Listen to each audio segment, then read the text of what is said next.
Summon Sign is brought to you by you. If you want to learn how to support our show, go to patreon.com/laststandmedia.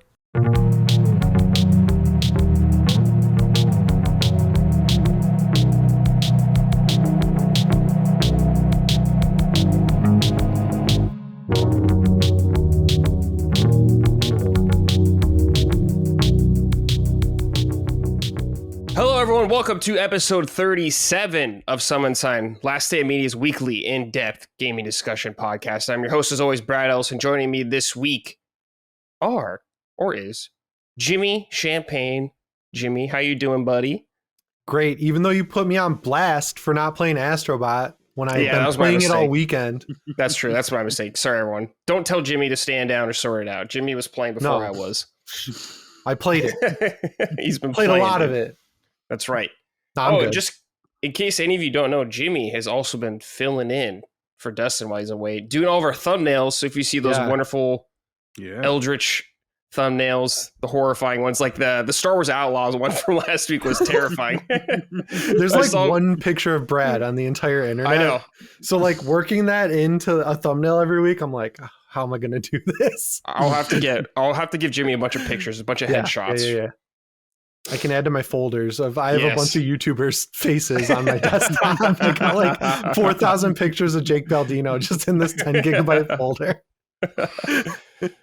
And also joining us, Lockmort. Lock, how you doing? Finally, your video is coming out. The long fabled Dragon Age video. Yes. It's going to be launching. Now, it's uploading right now as we speak. I feel like for 3 weeks you've been saying launching tomorrow. It'll be out tomorrow. It's not true. I've been saying that for 2 months. Just right. 2 months. No, well, the problem was I kept getting. The problem was that I kept making it bigger and bigger. So it's an hour long now. But the other problem is I was supposed to put it up yesterday or the day before, but I keep getting like YouTube strikes because I'm always in like a battle with YouTube with the music because I always try to like insert like typical tracks that you're not supposed to put in there. Yeah. But I'm going to win. It's uploading now and it should be good. We'll see. go watch it if you hear this or if you see this. Please. Lock. Where should they go to watch it? YouTube. What's your YouTube? What's your YouTube channel? Though? Tell them. It's Lock Plays. Very original. And it's named that because I already have the moniker Lockmort. Lockmort, right. Twice. Right. So it's Lock Plays. Yes. Speaking of YouTube, also, Jimmy, you have several YouTube channels. Several, for sure. Tell them. PS5 Pro video tomorrow on PS Ready. Right. I'm excited. Deck Ready, all about the Steam Deck. And I'm working on a new movie channel that'll launch eventually. Yeah, so by the time you guys hear this, Jimmy's video on the PS5 Pro, we assume, will be out. Oh, yeah. Mark Cerny is gonna grace us all with his like beautiful ASMR voice about PS5 What if he just Pro announces specs. like a DualSense Edge version 2 or something? Version 2? It's only 9 minutes, 3. You know, like, I don't know. It could be not what we're expecting, but I don't know. I think it's a PS5 Pro. They put it in that 30th anniversary image. Yeah, it's got to be. Just the Pro. Probably no new games, nothing like that. That'll probably be later, I'm guessing. Hopefully this month, too. But let's fucking get some answers, finally. Let's lock down. We've been hearing about this thing for like a year and a half, 2 years. Oh, my God. I've made so many videos about it. I'm so excited for it to just be like done. And then I can move on to talking about the PS6 ad nauseum. Always looking ahead. Hell yeah. But I'm stoked. We're all buying it, right? Day one? Everyone's getting it day one? Oh, yeah, okay. Hell yeah. Yeah, how can we not? Right. All right. Before we get in the show, please check us out on patreon.com/laststandmedia if you'd like to support us. Leave us a rating on your podcast service of choice. Let's boost this podcast up. We were in the top 50 in whatever the gaming category is, so I'm very happy about that. But let's pump those numbers. Let's get up there higher. Let's get to the 20. top. Top 20. I feel like that's fair. Yeah, top 20. Also, merch at laststandmedia.store if you want to get some merch over there. Oh, I had the live show link for it, but that just happened actually this weekend. So live show's over, and we had in San Diego. Still buy tickets. You can still buy tickets. Thank you everyone who came out and supported us. It was awesome. It was a lot of fun. There will be a video version up for patrons later in the future whenever it gets edited. Could be a while. I'm not sure the timeline on that, but if you weren't there, you'll be able to watch it. It was a good time. I was there with the Dukes, Chris, Colin, and we also had Jaffe and Hogue. So it was very chaotic. So please be excited. I don't think I'm forgetting anyone else. Oh, of course, Ben was there as well on stage. Yeah. Good shit. And Brandon, our boy Brandon. Oh, Brandon was working the merch booth. Brandon is the easiest dude to do anything with. He's always down for anything. He never whines about it. He never complains about everything. He's just like, hey, man, can we like sometime on this trip get some coffee? That's like all he needed. I was like, yeah, man, it's easy. He's so kind. Yeah, he is so kind. But dude, it was a bad time for the live show. We've been going through a heat wave. It's been like the hottest been all year. It's crisp fall weather here. I know, dude. What is it right now? Okay, so right now I'm in Irvine, California. It's 91 degrees right now. God. And it's going to get 94. But tomorrow, 85, then 75, and we're in the mid 70s for like foreseeable future. But it's just been a shit heat wave. It was like 100 degrees in San Diego or something. It was bad. Wow. Damn. It was on really bad timing, I'd say. But it is what it is. What are you going to fucking do? Right. It's over. Yeah, it's over. We're past it. Yeah, we made it. All right, we got a question from Meatball real quick. What's up, gang? Warm-up question. What's your favorite horror movie of all time? Locke, you got to get Jimmy on Retro Revived for some October movie reviews. Peace sign emoji. We will. Yes. I've already talked about that with Jimmy. We talked about that before you made the channel.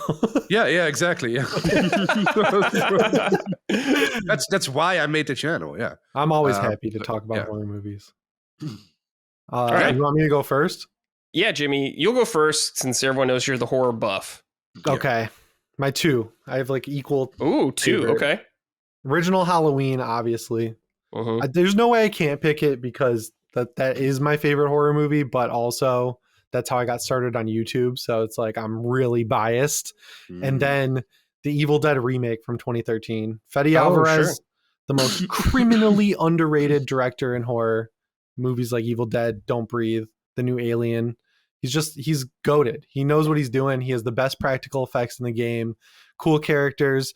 I like that he focuses on younger people for his like movies so that he can bring in new people to horror, but then he increases the gore like proportionally so that older people can kind of like enjoy it still.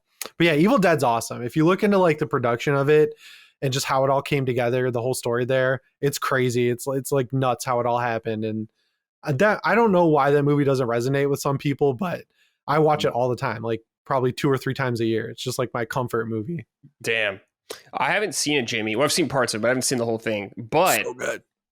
Many years ago, I went to Halloween Horror Nights at Universal, Jimmy, and they had the Evil Dead like haunted house. Oh, it was really cool, actually. They haven't had really Evil Dead in a while. They recycle stuff because I went like for my Halloween channel, they would always give me like a press badge, which was sick because I could just skip all the lines and like go on them multiple times. But they started recycling stuff. So like the first year I went, they had Freddy vs. Jason, and that was awesome. Like that's the best one they've ever had. Then they would like alternate between Texas Chainsaw 2, House of a Thousand Corpses, and Halloween 4 because they reuse props in like certain areas. And then I looked up like a history of it video, and they used to do like Resident Evil, Silent Hill, Evil Dead, like they were cooking. And now Japan gets Resident Evil, but we don't. Sadly, Japan gets all the cool shit. Yeah, well, we get the Weeknd's Halloween haunt. And his spooky bar. Yeah, wow, cool. Lockmort, horror movie. I'm sorry, Jimmy. I'm not really a horror fan. I love Scream and I love the Blair Witch, but are those considered horror movies? I don't know. Are they? Yeah, definitely. Okay. Yeah. Those are like straight. That's not even like horror comedy. That's just like a horror movie. Then I'm a huge horror fan because I love Scream and I love the Blair Witch Project. So those two for sure. I saw both when I was like a kid. I remember when I saw the Blair Witch Project. We had like a theater and I had to drive my bike through a forest to get there. And when I went to see it, the internet wasn't the internet was a thing, but we didn't have the internet. So my brother told me it was real. I think I was 11 years old or 12 years old. So when I had to drive back through the forest, that was not fun. But I love that movie. You also like Insidious, right? Well, I had to edit that video about it. I wouldn't say I love it, but I like Insidious. Yeah, it's a scary movie. It scared me to death when I was editing it. That was fun. That was the one with like the red guy, right? Yeah. Yeah. Okay, yeah. I liked the first one. I remember it was cool. That guy's enjoyed played like half the demons in the Insidious franchise. So when you go to conventions and see his booth, it's just like every All the demons. He plays like a ghostly bride, the red-faced demon. He plays a lot of like male and female characters. So you look at this guy's booth at like Midsummer Scream in Long Beach, and you're like, wow, I did not know this guy was in this many roles in the Insidious franchise. Oh, that's awesome. Damn. For me, I've seen a lot of horror movies. I'm not like a horror movie person. I'm more, I guess, for horror movies, Jimmy, I'm not super into like the slasher ones as much. Okay. I like the more like demon, supernatural themed horror movies. Nice. But I haven't seen in a long time, Jimmy, but I remember The Frighteners was one of my favorites. Oh, that movie's awesome. When I was a kid. I haven't seen it in a long time, though, but I remember really liking it. They remade it. They did? What? Yeah, with but I don't know what they changed her name to, but Ellen Page, she was in it, I think. What the fuck? I didn't know that. At the time when she was a girl. Yeah. She was in it. Holy shit. It was not good. Yeah. But yeah, the movie's freaky. It must have not been good if I never even heard of it. I didn't even know it existed.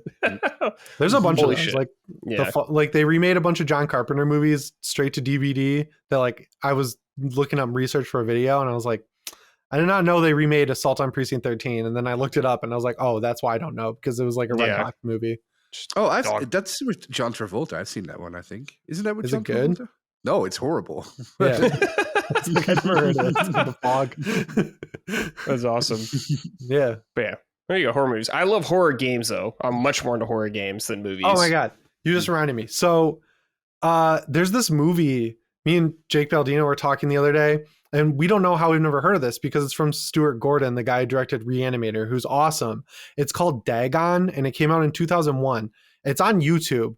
If you want to see where Resident Evil 4 got its entire premise and the design of like half the enemies, you have to watch Dagon. Like it's about these like college-aged Americans end up on a Spanish island that's run by like a cult. And it's literally Resident Evil 4, the movie. I was like, I haven't watched it yet, but I don't know how I've never heard of it because it looked awesome. I was just skipping through it on YouTube. But it was like, whoa, it's so rare that I find a horror movie that I haven't heard of. And then it's like cool as shit. But yeah, I was like, Resident Evil 4 is my favorite game of all time. So I was like, I can't believe I've never heard of this. But it's like so directly inspired by that movie. It's crazy. Okay, cool. Dagon. Yeah, Macaulay was a big horror fan. So there you go. Sick.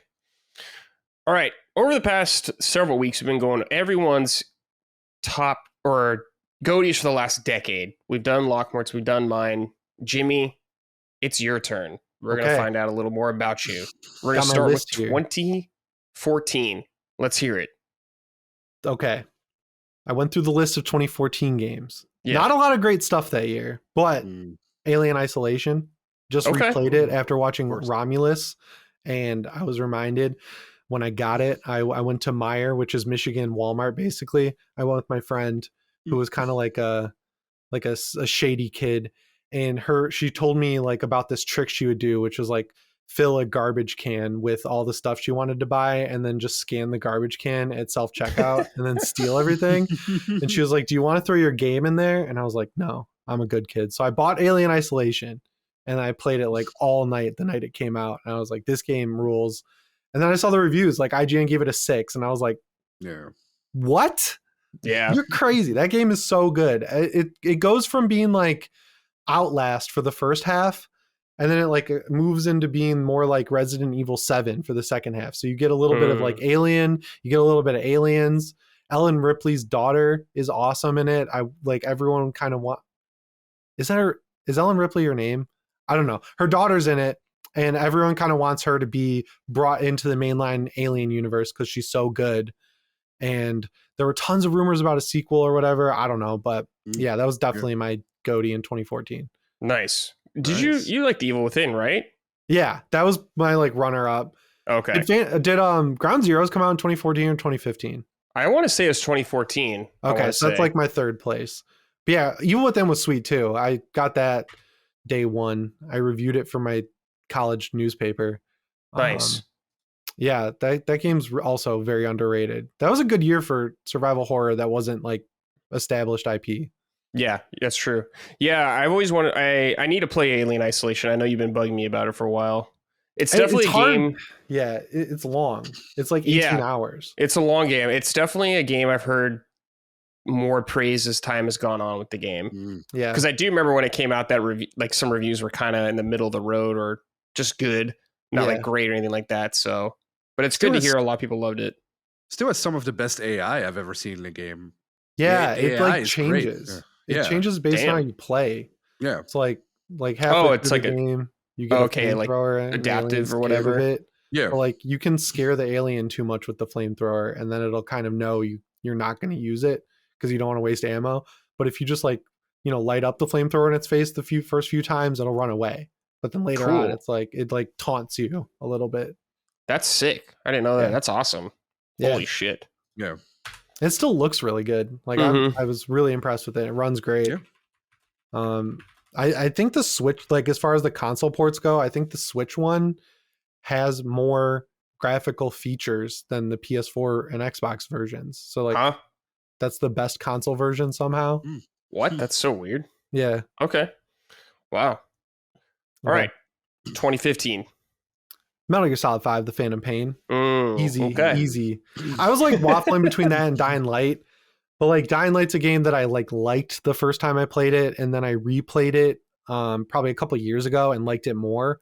I bump it into like the love category. But yeah, it's so hard to beat Phantom Pain, and I'm playing that again right now on my Steam Deck, and it's just like peak open world design, peak like tactical combat. Peace Walker is my favorite Metal Gear game, so it's just like Peace Walker. Wow. Yeah. Okay. I put like 400 or 500 hours into Peace Walker. I've just like played it and replayed it and replayed it. Nice. Like I had it on PSP, and then when the Vita came out, obviously there weren't a ton of games, but it could run old PSP games. So I would like when we would go on vacation or whatever, I would just start up a new Peace Walker save, and it's just like addicting, capturing all the soldiers, and they just advanced all that with Phantom Pain. So it like took forward what I really liked and then made it better. Nice. I need to re-examine Phantom Pain. The gameplay is good. I think the gameplay is really good, Jimmy. Yeah. I don't like the story. I think the story is bad in that game. Yeah. Peace Walker and Phantom Pain both are super light on the story. Yeah. All right. 2016. Uncharted 4. Oh, shit. Oh, nice. My favorite first party PlayStation franchise. Ended great. I was really worried about it because of all that studio shakeup they had where Amy Hennig left. And they restarted it. But they brought it home. That was such a good game. I remember grabbing it. There's a game store. It's by you on Venice that sells games early. So I got it like 3 or 4 days early. And I played it straight through like overnight. And I was like crying at the end. I was like, man, I don't want Uncharted to end. But yeah, that was like when I got my PS3. It was like a little bit later into the PS3 generation, like a couple years. So the first game I got for it was Uncharted Thief's End. Uncharted, the first game. Yeah. Drake's Fortune. And then I beat that in like 2 days over Christmas break. And then I like had to like beg my mom to drive me back to GameStop to get Uncharted 2. And I beat that by the end of Christmas break. So then, yeah, it's a great game. Yeah, man. Uncharted 4 is so fucking good. Yeah, I think that's my favorite Uncharted as well. It's just so good. Yeah, me too. Man. And then Lost Legacy is a really good like DLC follow-up. Just like good series across the board. Even the Vita one's really good. Yeah, Uncharted, awesome series. If you haven't played them, I'm sure most of you listening have played them, but if you haven't, check them out. Yeah. Okay. 2017. Resident Evil 7. Ooh. For sure. I was so excited because Resident Evil 4 is my first Resident Evil, my favorite game of all time. And I like loved it from a horror perspective. The combat felt great. Loved Leon. Then I like tried to play 5 so many times. I would start it with my friends. I'd try to do it solo. I could never get through it just because it does play better than 4. Like they like updated the combat and everything, but like the daytime horror stuff didn't work for me. The Black Hawk Down inspiration didn't work for me. The co-op aspect I don't care about. Like I like Resident Evil more as a single player game. Then 6 I got when it came out, and I was like, I like the Leon campaign. Everything else I was like, whatever. On Jake's was pretty cool. And then there's a big gap, and then they made Resident Evil Revelations, and I was like, whoa, this is going back to what I liked, like Resident Evil 4 style. And then they followed that up with Resident Evil 7, and just like the Texas Chainsaw references, the whole house at the beginning. It's really tight and corridor based. Like the shooting feels really good. I was a fan of the first person aspect of it. I just played it again last year, and you can get through it pretty quick, like 5 or 6 hours, but like having the running shoes and then unlocking everything with like the little coins, the gun upgrades, like it really was just like a refocus of the Resident Evil franchise. And I was like, cool, they should do this. Then everyone got really scared by it, so they went more action with Village. But man, that game was so good. So yeah, that was easy. And then I just threw Friday the 13th on there just because I sunk a ton of hours into it. And that game, like, even though it's broken and like gone now, it was so cool to like have Kane Hodder do all the mocap for Jason. They had all the different Jasons. The maps were all like period correct and everything. Like they put a lot of love into that game. So hell yeah, it's a little shout out. What are we on now? 2017? 2018. 2018. This was hard because there was a lot of games in 2018, but I picked God of War because grew up playing those games, loved the PSP ones the most. Ghosts of Sparta and Chains of Olympus, and getting it turned into a little bit of a Souls-like with a heavier story emphasis. Ran great, looked amazing. Love Kratos, love the story. Atreus was a little annoying, but like that's a minor gripe. So yeah, I just replayed that when Ragnarok came out, and I was like, yeah, this holds up. It's good. Yeah, I think at the time, I put God of War over Red Dead just because it was so much more fresh and everything. Like, but now as time has gone on, I'm like, oh, Red Dead though, because Red Dead has aged, in my opinion, just better as time has gone on. I was going back and forth on it, but I beat Red Dead once and never really had the urge to go back. But I played God of War like 3 times, so I was like, well, I clearly like that more. So totally. Yeah, God of War 2018, awesome game. Yeah. All right, 2019. This was the hardest year because like 3 really good games came out. The clear winner is Resident Evil 2 Remake. Oh, sure. Oh, yeah. Yeah. I didn't really grow up with the tank control Resident Evil games. And then playing this game was like, whoa, this is amazing. It's just like flawless 90s horror, zombies, really like brings it back from like the crazy BOWs, great combat, great horror atmosphere. And then it got me to play the original Resident Evil 2. And that kind of unlocked my ability to play tank control games. So I've played so many since then. And then I threw Death Stranding and Control on there because they're both really good. Yeah, those are great. Resident Evil 2. Like that was the clear winner. And then I was like, second and third place, Death Stranding and Control. Hell yeah. All 3 great games. Yeah. All right. 2020. Doom Eternal. Oh shit. First nice. time I played one of those games with like the hardest available difficulty from the beginning. And that was so rewarding. Like killing the Marauder, like finally getting him, and like remember like using my mouse wheel to switch between the weapons to like do that little combo on him to kind of like stun lock him. Like once I figured that out, it was super cool. And my landlord at the time would like constantly text me to turn down my speakers because of the music. Just like really good time playing that game when you're stuck inside. And kind of bouncing between that and Animal Crossing. So that was an easy winner. And then the RE3 remake I liked a lot more when it came out.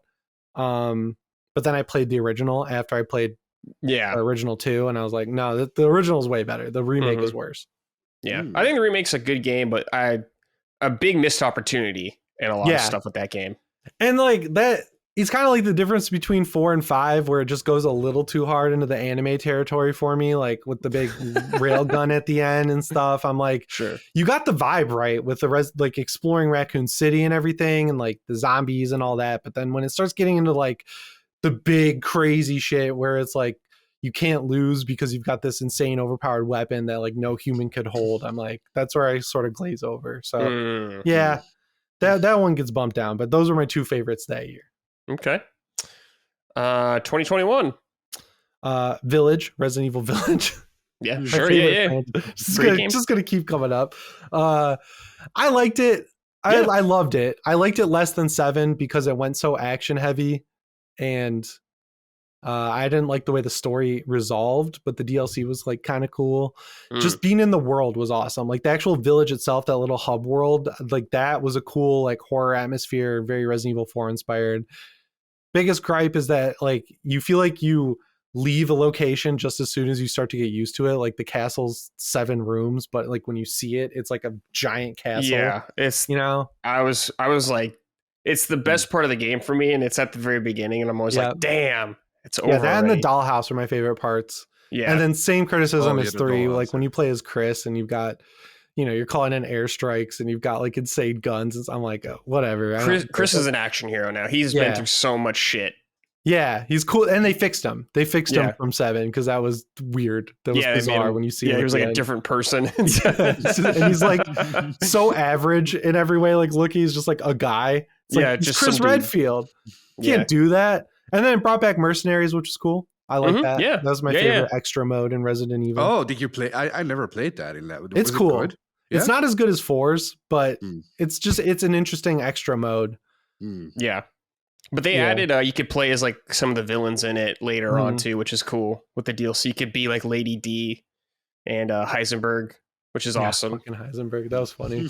Yeah, and then the third person update was cool too. The DLC. I never played the third person update. I need to play that. Did you play in VR? I tried. Yeah, that was the only game I played through on my PSVR 2. It was so cool in VR. I got it for a video. Resident Evil games in VR are so fun. If you have the opportunity to play them in VR, please do. Yeah, that one specifically is awesome. Like, 7 was kind of wonky with the PSVR 2. That's the only game I've ever played with VR where I threw up. Like, I played it at PlayStation Experience. I had an appointment for it, and I had to take off the headset. It was the demo where you could play. It wasn't the chair demo where you're just tied to the chair. Kitchen. Yeah. Yeah, it wasn't that. It was the one where you could play the game, and I was like, I threw up. Like, that's really funny. Yeah, that was PSVR 1. But these other ones are on PSVR 2. If you have a PSVR 2, play Resident Evil Village and 4 now. Yeah. Remake. I got to go back for 4. But yeah. So Village, easy win, 2021. 2022, God of War Ragnarok. That's like my favorite game from PlayStation this generation. I got it. So like when I was like living in LA at the time, and this was before I got my house here in Michigan. So the way I would do things is I would go home for Thanksgiving, and then there'd be a couple weeks and I'd go home for Christmas because I was working for Austin Evans at the time. And like we would close down for 2 or 3 weeks. And I didn't want to bring my PlayStation 5 home for Christmas because, it's massive. Yeah. And so I was like, all right, game time. I got to beat this game before I go. And I was like trying to 100% it. And I like kept notes in a notebook while I was playing it, like handwritten. And I just like loved it from top to bottom. And then the night before I left, my flight was at like 6 a.m. So I just powered through and stayed up until 4, and I like rolled credits, packed up all my shit, and went to the airport. It was like so rewarding. I haven't double dipped on a lot of the PS5 PC games, but I didn't play the Valhalla DLC because I knew they were putting it on PC, so I'm just gonna run through it again on there. Nice. Hell yeah. Love that game. Cool. All right. 2023. Shocking. Resident Evil 4 remake. Took my favorite game of all time, arguably made it better. Mercenaries mode sick. The shooting gallery was much improved. Yes. Some of the story stuff's a lot better. Like they move things around to make it more impactful. Then Separate Ways was actually good. Like it was just a completely new thing. Because I had the GameCube version growing up. That's all I had. So I only had Operation Ada, and that sucked. Like it was just artificially long because of how brutal it was. I just love the shooting. Runs really good. Looks amazing. Leon's so cool. Ashley's redesign is excellent.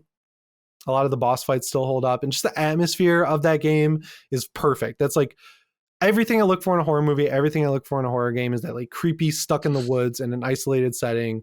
And then they ratchet it up an extra notch by making it a bunch of like Spanish villagers. So you're like really out of your element because you can't even understand them if you don't speak Spanish. So that game's just like flawless to me. Yeah. RE4 Remake is an incredible game. Yeah. Play it if you haven't played it yet.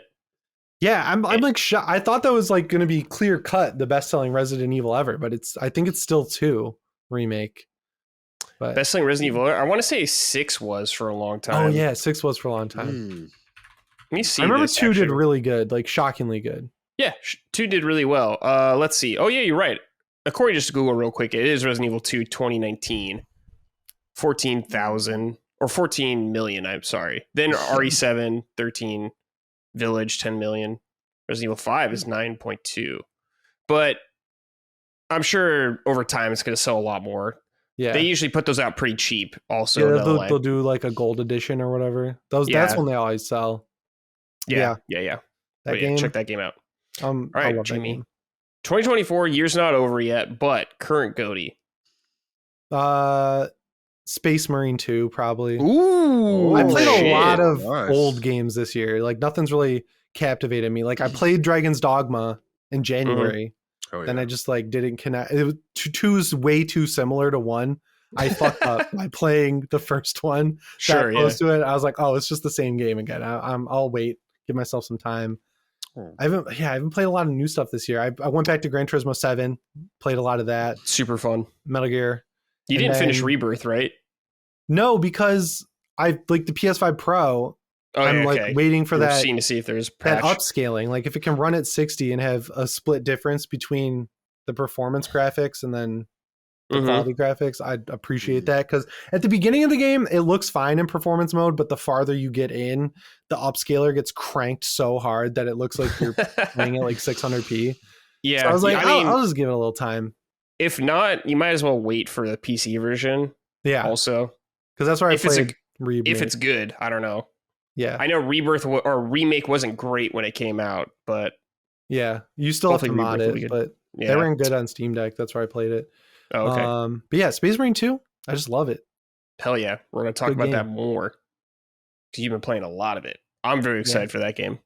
Yeah. All right, let's talk about a game that everyone's very excited about right now. Everyone's fucking hyped about this Astro Bot, dude. Yeah, everyone is pumped about Astro Bot. Lockmort, I want to start with you with Astro Bot because I don't really know your history with platformers or anything like that. So I'm curious. So far, we know I've seen you talking about it. You were enjoying this game quite a bit. Well, talk to me. When I saw the reviews, I was like, "Yeah, right." Normally, I don't really. I shouldn't say I don't care about platformers. I just don't play them. I don't know why. They just never. Right. I don't know why. There's not really a reason. I just don't play them. So when I saw the reviews, I thought like, well, nah, that's okay, sure, whatever. So I had like, I don't know, 1 million PlayStation points, whatever that weird program is Stars called. Points or whatever. Yeah, the Stars Points. So I had enough to buy like 3 coupons of like $20. Oh, that's perfect. So $60 total. So I figured, well, there has to be something to this game. So I figured I'll just use my points to buy it. And I did. I bought it Friday, I think, at like midnight. And I figured, well, I'll just play it for like 10 minutes before bed and I'll see what it is. And I ended up playing it until 3 or 4 a.m. because it's just so adorable. It's delightful. It's so much fun. This is probably the first time in a long time where I was actually blown away by something. It's such an adorable, fun, delightful little game. All the little gimmicks in every level. The music. I have the music on constantly now, even when I'm working. It's such fun. It's so addictive. Even when you get to the crash site, like the story is like non-existent, which is okay. I guess it doesn't need a story. But like I always go back to the crash site after I do like a galaxy or whatever it's called, because I just love that song there. I love that Western song. That crash site song. And I love just walking around there and seeing like all the little references to the other games when you rescue the bots. It is also cool for me because I guess everybody has this, but like a little bit of OCD with games like this, I guess, or open world games. Like I can't progress before I solve like the planet, or what is it called? Galaxy, planet, whatever. Yeah, it's like a galaxy. I think. Oh, Lost Galaxy? Yeah. No, well, just like level, whatever it's called. Yeah. I just need like that gold flag, otherwise I can't move on. So that's why I really love that bird mechanic that they put in there. So when you're done with that level and you do it again, then you can get that little bird out of his cage and it'll just start beeping or whatever he does when you're close to like a puzzle piece or a bot, which is so much fun. It's so addictive. It's like drugs right now. I just want more. I want constantly. I want more. I want more. I want more. I play very slow apparently because I see everybody completing it and getting like the plat already. I've done like the first couple of levels, like the I completed like the Gorilla Galaxy or whatever it's called, and I completed the Octopus Galaxy, and I completed like the special galaxies within. But I got no further than that yet. But I see people completing the whole thing, so I don't know. Maybe I'm just an idiot who can't play platformers. But I don't think I'm dying a lot. Like I'm just taking my time. That's I guess. okay. Yeah, just take your time, man. Yeah, there's no penalty. Yeah, there's no rush. Oh, thank you. I'm also not a Sony or not a Sony guy, so I don't get half the references, but I don't mind. I don't care really. It's just fun. It's just fun to play, I think. I just did that mouse level on the octopus thing. That was that was cool. Where you shrink down? Yeah. Yeah, so fun. That's really clever. It's really fun. Yeah. Yeah, I really love this game. It deserves all the reviews it's getting. It's gonna win Game of the Year for sure. Deservedly so. It's amazing. I think so. Yeah. Yeah, it's definitely like a mass appeal kind of game that everyone can kind of enjoy. So that does help its GOTY chances. But if Astro Bot won GOTY, like it's not my GOTY because Rebirth exists, but if Astro Bot wins, like I'm not gonna be mad at that. It's just like, fuck yeah, way to go, Astro Bot. I'm very pumped. We're very happy for that little bot. Jimmy, please tell me about your experience with it. Yeah, so I was gonna kind of save it for this weekend because of Space Marine, but when they turned on the early access for Space Marine, it got server bugs where it would like after a match, it would just get stuck on the joining server thing. So I was like, oh, whatever, I'll boot up Astro Bot. So I bought it and I did the same thing as Locke. I used store credit from PlayStation Stars, which made it cool. But I'm definitely going to double dip. And I didn't realize it came with that sick poster if you get it physically. So I'm going to I'm going to go buy it again. But I'm a huge platformer fan. Like I don't talk about them a lot because there just aren't that many on PlayStation, but I play all the Mario games. I like run through Super Mario World a couple times a year. And I feel like as time has gone on, I've gotten farther and farther away from Mario as they've like made new games. And I thought Wonder was going to be the one to pull me back in because it was going back to like 2.5D. And just like, I thought it was inventive and cool, but it's just like nothing has really captured that performance trial-based stage type game that I used to really get from stuff like 64. My favorite levels in Mario 64 are the ones where you're just in the floating space room. And then it's just like a 3D rendition of a Super Mario World level that you can run through. And that's always been my favorite. And then Astro Bot is just that as a game. And so I just like immediately clicked with it. I was like, this is awesome. All the control, like everything, the button inputs, they're perfect. The controls are perfect. You never feel like you screw up because the game couldn't keep up with you, running around the map, which is a big thing for me with platformers. And like what Locke said, the music is excellent. They brought back I think the GPU song a couple of times. I was like, from the Astro's Playroom. But for me, the best part, like I think so many people, is finding all the PlayStation themed bots. And I'm so happy they were able to get a lot of the third party ones, like Claire and Leon I found, and Psycho Mantis, and what's his name? Cyborg Ninja. Snake. Oh, Raiden. Yeah. Or Gray Fox. The one that has the eye in the middle. Gray Fox. Yeah. And my favorite levels are the ones that you can like find by just exploring the like map in the galaxy with your ship. Like when you see the constellation. Yeah, that is cool. You just do this constellation, and then it gives you a challenge level. The 4 triangle button based ones, that was the most fun I've had with the game so far. I think I have about 160 of the bots because I'm not moving on to like 100% each world. And those challenge based maps are just like crack to me. I love those so much. It's like I love those, but then at the end of every world you get a PlayStation themed level. And Ape Escape is a game that I had on PSP, but I didn't really love it. I was like, this is cute, whatever. So I liked that level. I thought it was fun.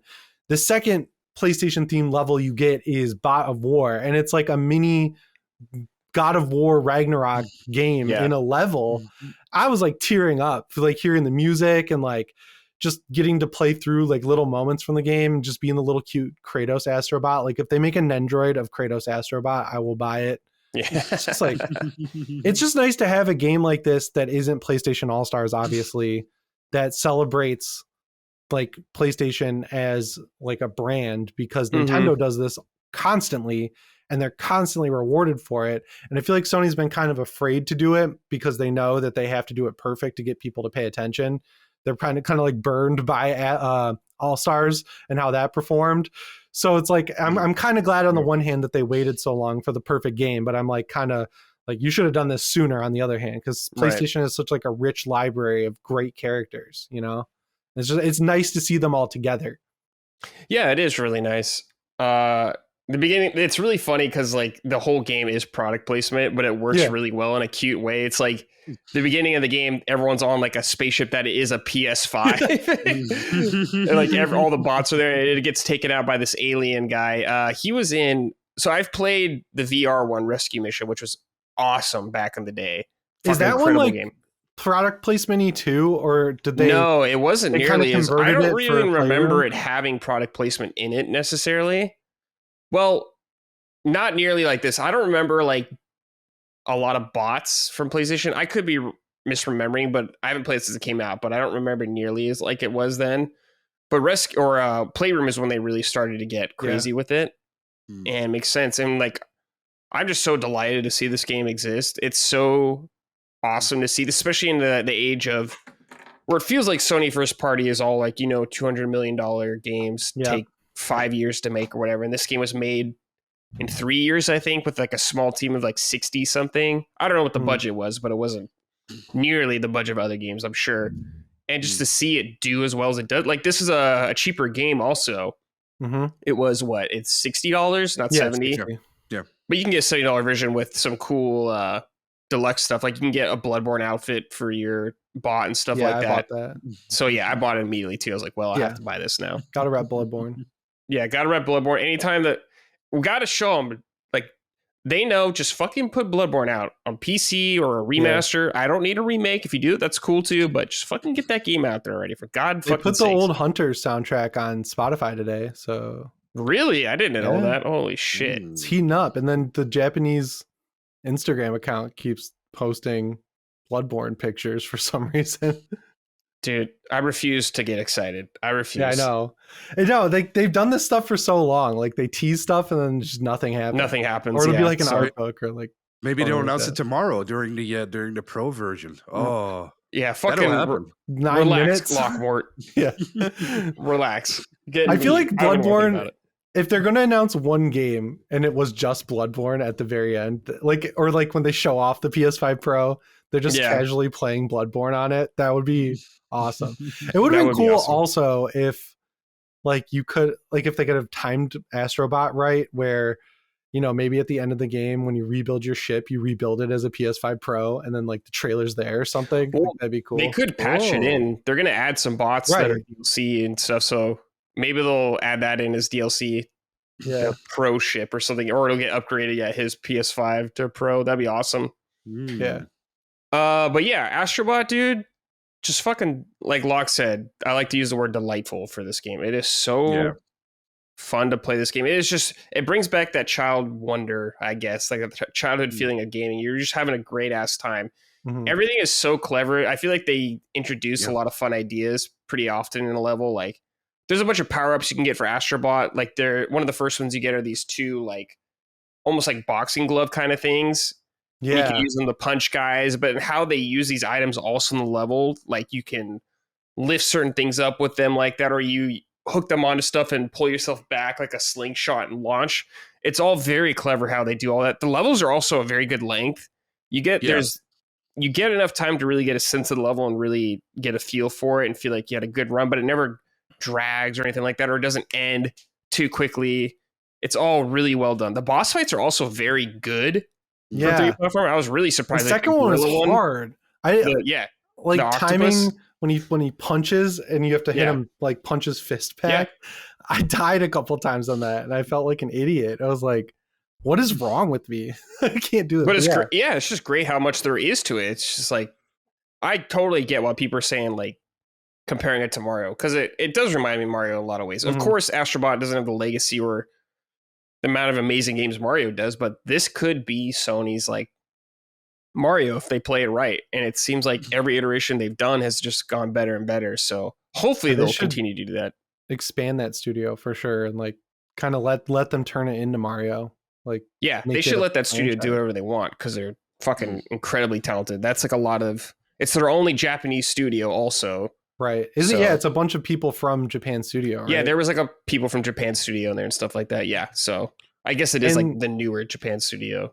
Quality of life wise, it's awesome that if you're going through a level a second time to just grab a puzzle piece you missed or whatever, once you get it, you can quit the level in it. Yeah, that's super nice. You don't have to finish the level or anything like that. And Lock, the bird, you said I haven't used it yet because when I wanted to use it, I didn't have enough coins because I always blow all my coins in the gotcha machine because you get these bots throughout the levels, like you collect them. Like one of the earlier bots you get is like you can get Snake and Psycho Mantis, stuff like that, like Jimmy was saying. But there's a gotcha machine, and in this gotcha machine, you can get like accessories for the bots essentially. Like I got a TV and like a PS1 and Psycho Mantis is like on it or something like that. You can get the box for Snake and he's like under the box. And it's really funny.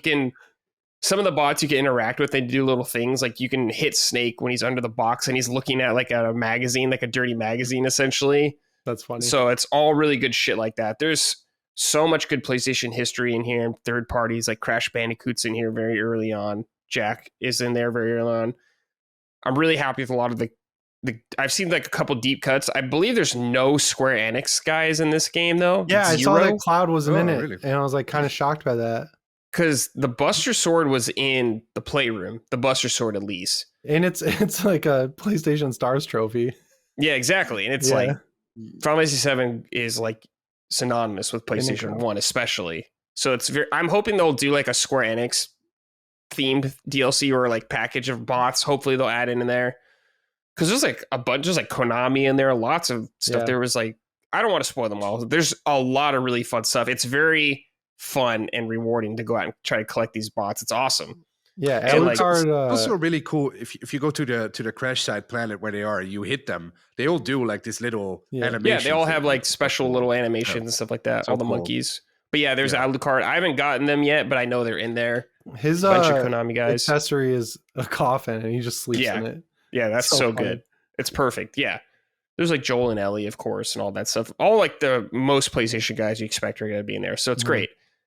I'm trying to think about, I wonder how it'll feel at the end. I'm really enjoying it so far. So far, it's excellent, and I could see all the high reviews. I guess when I'm playing this game, I was playing it last night, and I was like, I just kind of wanted to keep playing. And I was like, oh, I should go to bed, actually, though. But that's the kind of game it is right now, where it's just like, one more level.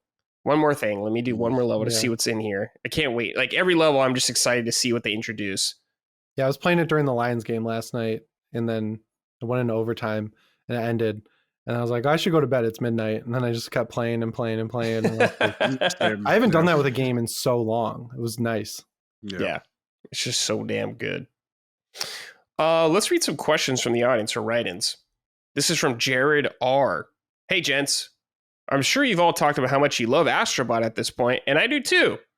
Now that you've gotten it out of your systems, I'm curious about what you think of the future of the beloved little robot, or the future of what this beloved little robot should be.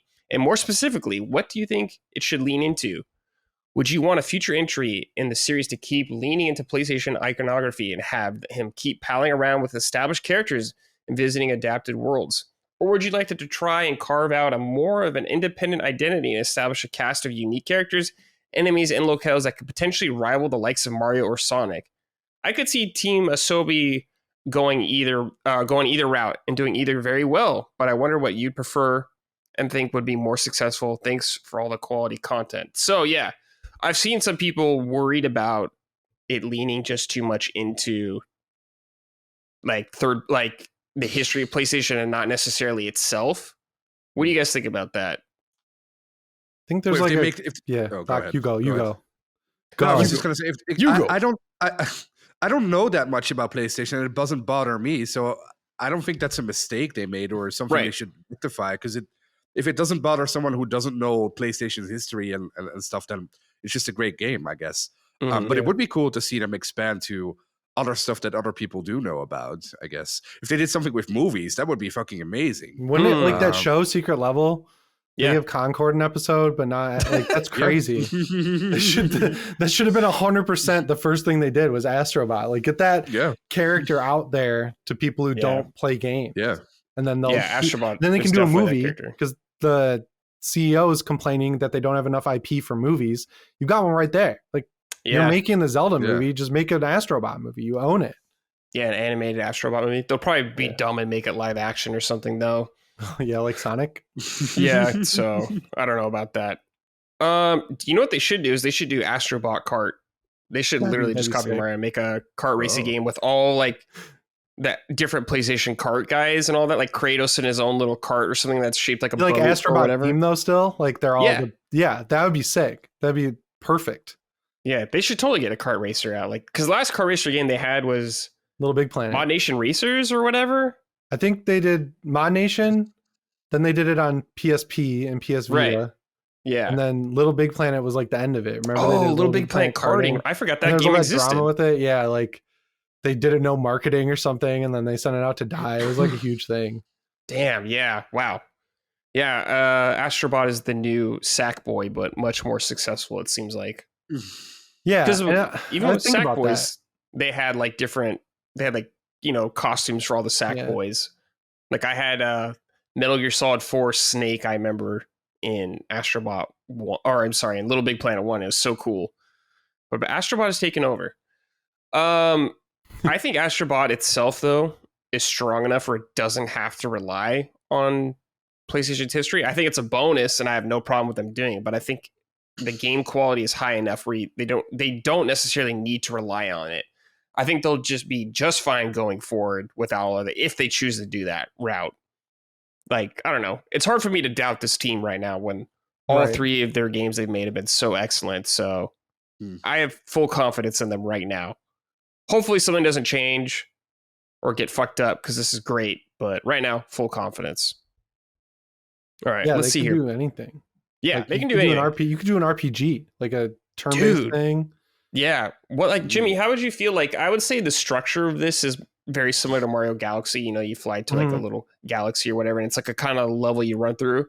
Would you want something more like Mario 64 or Mario Sunshine, where it's like each world is like a hub and you have various like objectives you do in it? You collect whatever your star equivalents or shines. Yeah, that'd be cool. My favorite of the newer ones is 3D World because I loved 3D Land on the 3DS. Yeah. I like 100% of that. Got all the secret stickers and everything. That game is the worst completion reward ever. It's like a 3D picture. It's like, that's it. But yeah, I really like those stage-based ones. But Galaxy is like that perfect middle ground for me between stage-based and the more open aspect. So like either way, I'd play it. It's just nice to have something that isn't Mario that's as good as Mario. Like it's fresh. Yeah, it's different enough. I'm a big enthusiast of 3D platformers and platformers in general. So I'm very happy, like you, Jimmy, to see this thriving right now. It's just nice, because it's like how many times can you talk about Mario, right? Like, it's so old for us. It's been around for all of our entire lives, but now we have something new that's like they could go anywhere with it, and it's like exciting again, to like wonder about it. What would you compare it to apart from Mario? Like something current, something new. What would you compare? Like a platformer, you mean, or like the game itself? Psychonauts 2? Is that like no, not from what I remember. Kind of, I guess. Like it is a platformer. Psychonauts 2 is not. It's more like story a different driven. Structure. It's very story driven too. Yeah, Psychonauts 2 is also great though, by the way. But it's just how it plays Lock, I guess, and like its objective based feeling is much more in line with Mario than Psychonauts. It gives me the same like new old game feeling that I got when I played Shovel Knight back when that came out. Like, it feels like fresh in the same way, like where it's definitely pulling obviously from the history of platformers, but also doing its own thing. Jimmy, you said 3D World was one of your favorite Marios. Yeah. Did you ever play the Sackboy, like Sackboy's Big Adventure, I think it was called? Yeah, I got it when it came to Steam to test it on my Steam Deck, and they fixed it really quick. It was running kind of shitty when it came out, but they fixed it. And I think that game's like a little bit underrated, It's like great. I feel like it's a great game. Sackboy had just like a 10% better game throughout the history of Little Big Planet games. Like if one of them was like de facto amazing and not just like, oh, it's cool to see PlayStation doing a platformer, I think that franchise would have had a lot more longevity than it did, but they didn't market it, like they just threw it out there with the PS5, and like, it kind of gives me that vibe that's like, if Sony doesn't care about it, why should I? So I didn't get it when it came out, but then when it came to Steam, I was like, why not? It's cheaper. Grabbed it, and I was like, this is really just it's a really great game. It's a really great game, but it's totally inspired by 3D World. So I was like, that's Jimmy bait for sure, right there. Locke, I'm curious, man. So you don't have like a lot of history with platformers, I guess, or Nintendo and all that kind of stuff. Does this give you the urge to check out older like Mario games and stuff? Yeah, that's why I asked. I have a Switch, of course, and I got Odyssey with my Switch, and I played it for like half an hour. I was like, oh, this is cool, but then I never went back to it. But this really got me into the urge of playing that one too. But I think it has to be something new. Like I think I won't jive with like 2D platformers. Okay, 3D. You want 3D? You should try 3D World. The one that comes with Bowser's Fury. Oh, okay. Well, then Bowser's Fury is great. Yeah, I figured I would play Odyssey after this. Yeah, Odyssey's great. I like Odyssey a lot. Yeah, just super fun, very creative. It really caught me by. So I never expected to be like gripped by a platformer. So that's really cool. They did a fantastic job. Awesome. I wonder. There's no sales data yet, right? Like we don't know how much for Astro Bot. I'm not sure. Yeah. Saw it sold out in Japan, and then I saw that it's like the biggest release on Amazon this year so far. But then people were saying that they screwed up their tracking. Because I thought it was weird that NCAA wasn't the number one, because that game's like doing huge numbers, but it looks like it's selling well. It was at like number 3rd spot on the PS Store all weekend. I was kind of checking. It's one of those games I would let my friends play who don't play games. Yeah. They would it's love great this. for that. Yeah. It's a game for everybody, like all ages. Yeah. Young kids, adults, everyone can play and have a good time, which is what Sony needs. They need stuff like this. Yeah. Yeah. They should put that music in every game. Yeah. So like God of War. Yes, the GPU theme. The God of War song in that level is really good too. It's really fun. It's also the whole. Oh, sorry. No, go ahead. Like the whole audio technique behind it is so cool because you actually hear where the bots are calling you from. Yeah. Like, even if you don't have 3D headphones, you can still hear where they're coming from. It's so cool. It's so well done. It's so faint, but you immediately know where they are and what's going on and what you have to do. It's so well designed. Yeah, it's all perfect. Really well done. Oh, also shout out, of course, how they handle the DualSense implementation, how they implement it all. Awesome. They're top tier, always. Yeah. They're always top tier in how they do it. It's so good. Yeah, like this. I love the speaker. I feel like I'm the only person who likes the speaker, but like I don't use the speaker. In The Last of Us Part 2, it's so cool. Like when you shake it to like turn on the flashlight and stuff like that. It's just like a nice little bonus. Sure. But in Rebirth, I wanted to turn it off because Chadley comes out of it constantly. Oh yeah. Yeah, it's because like it was either you or Duster, someone was complaining about Chadley, and I was like, man, he hasn't been that annoying this game like he was in Remake. And then I realized it was because the speaker on my controller was off, so I wasn't. It was just subtitling his dialogue. That's true. It was like Dead Rising, where you just get subtitles. Yeah, that's awesome, dude. Holy shit. All right, let's get a little more negative with this write-in. This is from Caleb Peacock. Ooh, this guy's big man. What is it about Astro Bot? It's good. It's a great platformer. But what makes Sony fans kill themselves over it? Seriously, I can't remember the last post about Astro Bot that either didn't tout it as PlayStation's Mario or someone saying their kid played 300 hours of Playroom or that Playroom was their GOTY. First of all, Astro Bot isn't Mario. It can never compare to a mascot, nor can their game quality compare. Right now, not even a diss. I like Astro Bot. Second, who fucking cares how much your kid played Astro Bot? Oh my God, sort it out.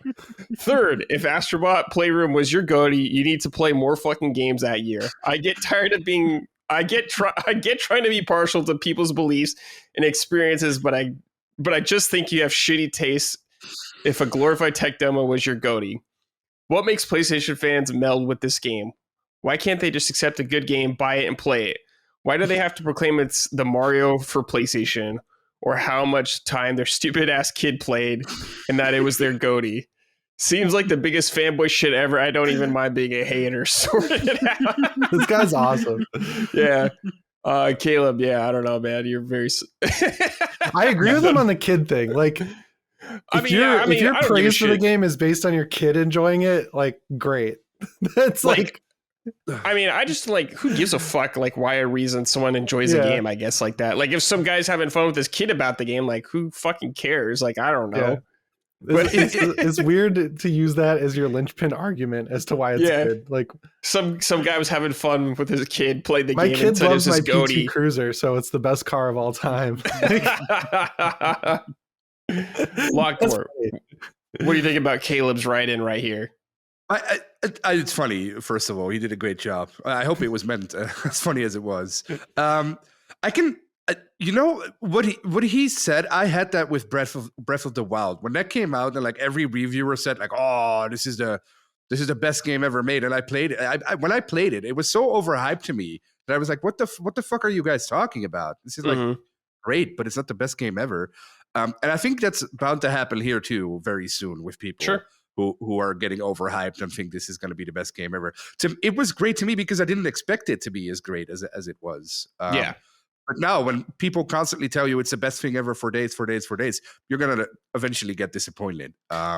Yeah. Like, you guys got to remember the game just came out. So people are like, the hype is at its peak right now. You know, it just came out. So you got to give it time to just simmer down. This happens with games all the fucking time. All the time. Mario was not Mario now when Super Mario Brothers came out, right? Like, it takes time and multiple releases. So if Sony, starting with Astro Bot, continues to innovate and make new games that are better than the last, in like 20 years, Astro Bot could be actually competitive to Mario from Sony's perspective, right? Like, it's just nice to see he's on par with quality and just like totally productness. And like just saying it's Sony's Mario doesn't mean it's better than Mario or anything like that. Right. Like we were saying, like Mario has so many, like 30 plus years of just fucking being a juggernaut in the game industry. You know, everyone knows fucking Mario, everyone.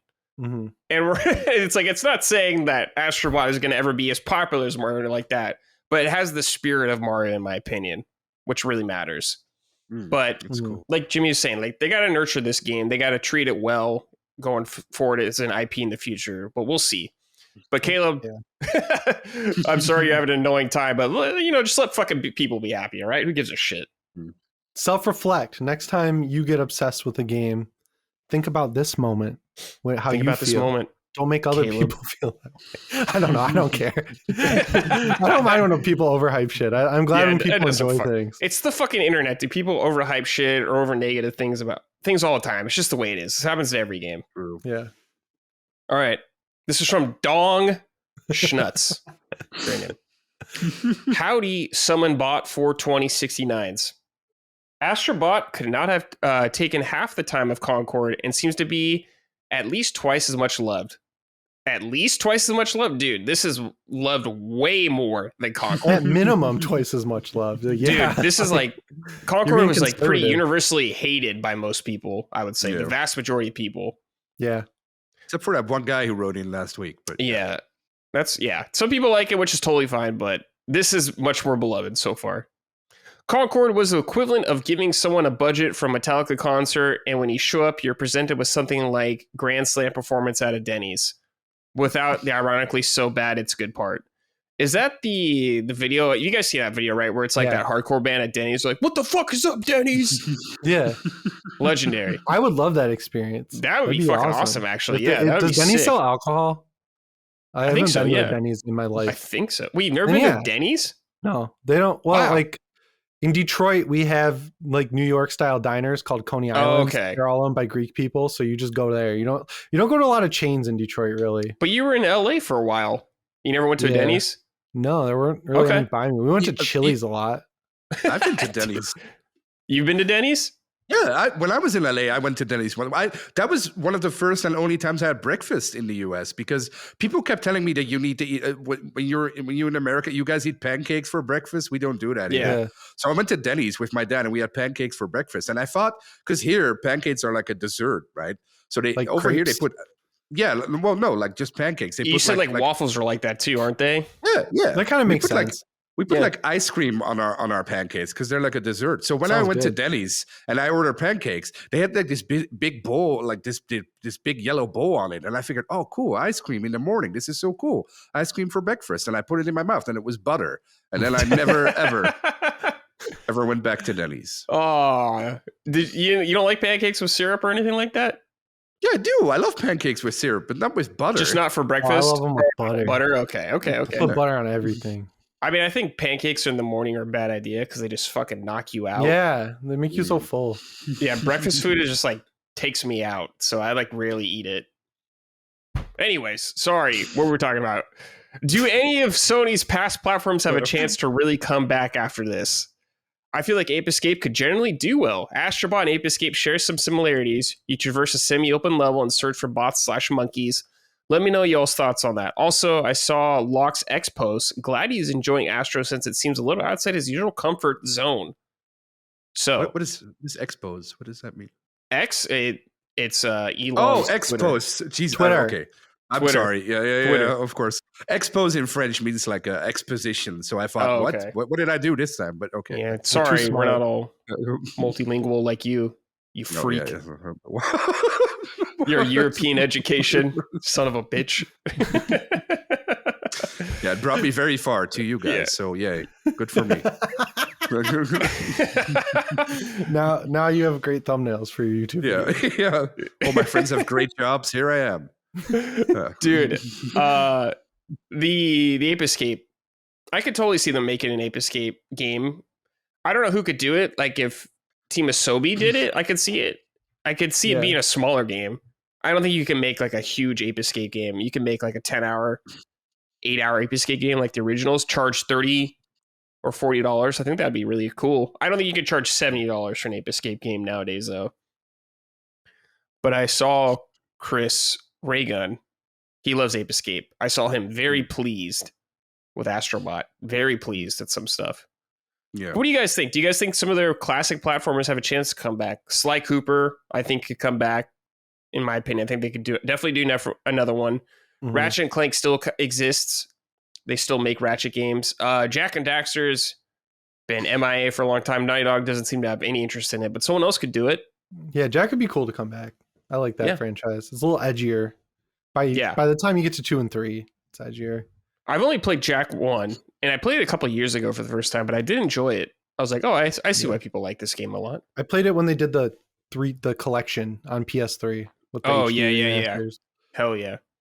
Yeah, I'm kind of over Little Big Planet. You know, I think Little Big Planet's done for a while. Yeah, give it some rest. Ape Escape would be cool to come back, like in the medieval style remake, where it was like $30 or $40, like you said. Yeah. I'm trying to think of like other platformers, but they're really.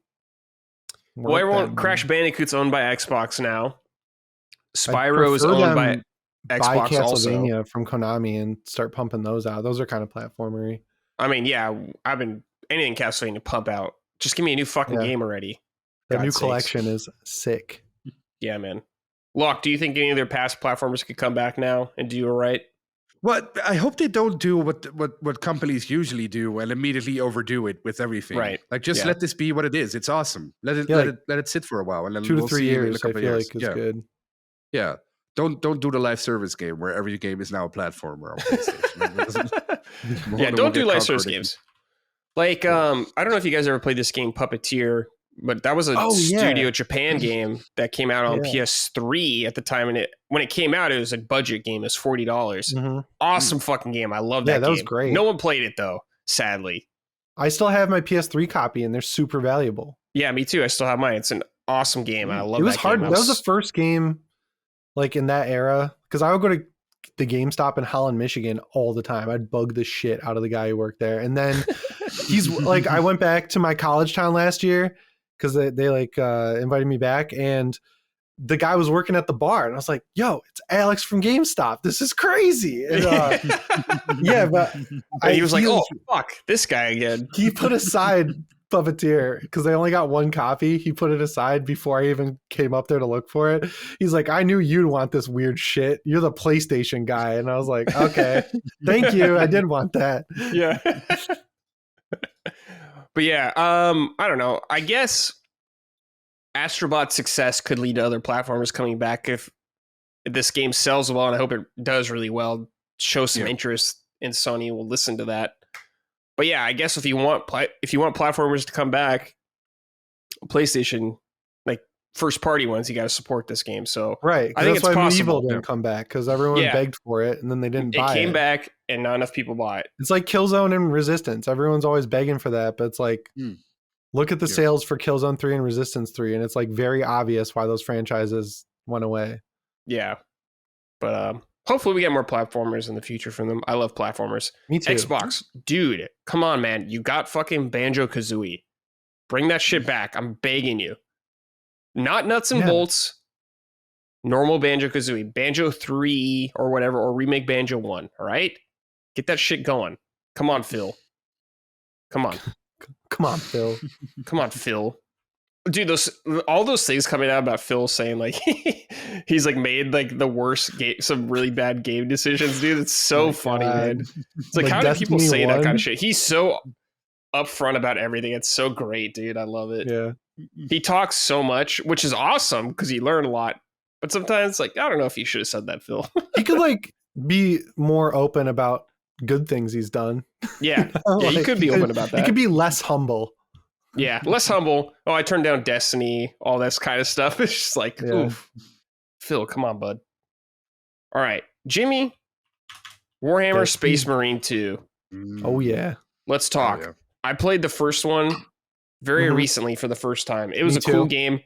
Came out in 2011, shows its age, but you could see the potential there. And I'm sure at the time, even better. Now, Space I didn't play Marine it when 2. it came out. I didn't either. But Space Marine 2 looks fucking crazy. It looks very high budget. Visually, it looks very nice. You've been playing a lot of it. You finished the campaign, right?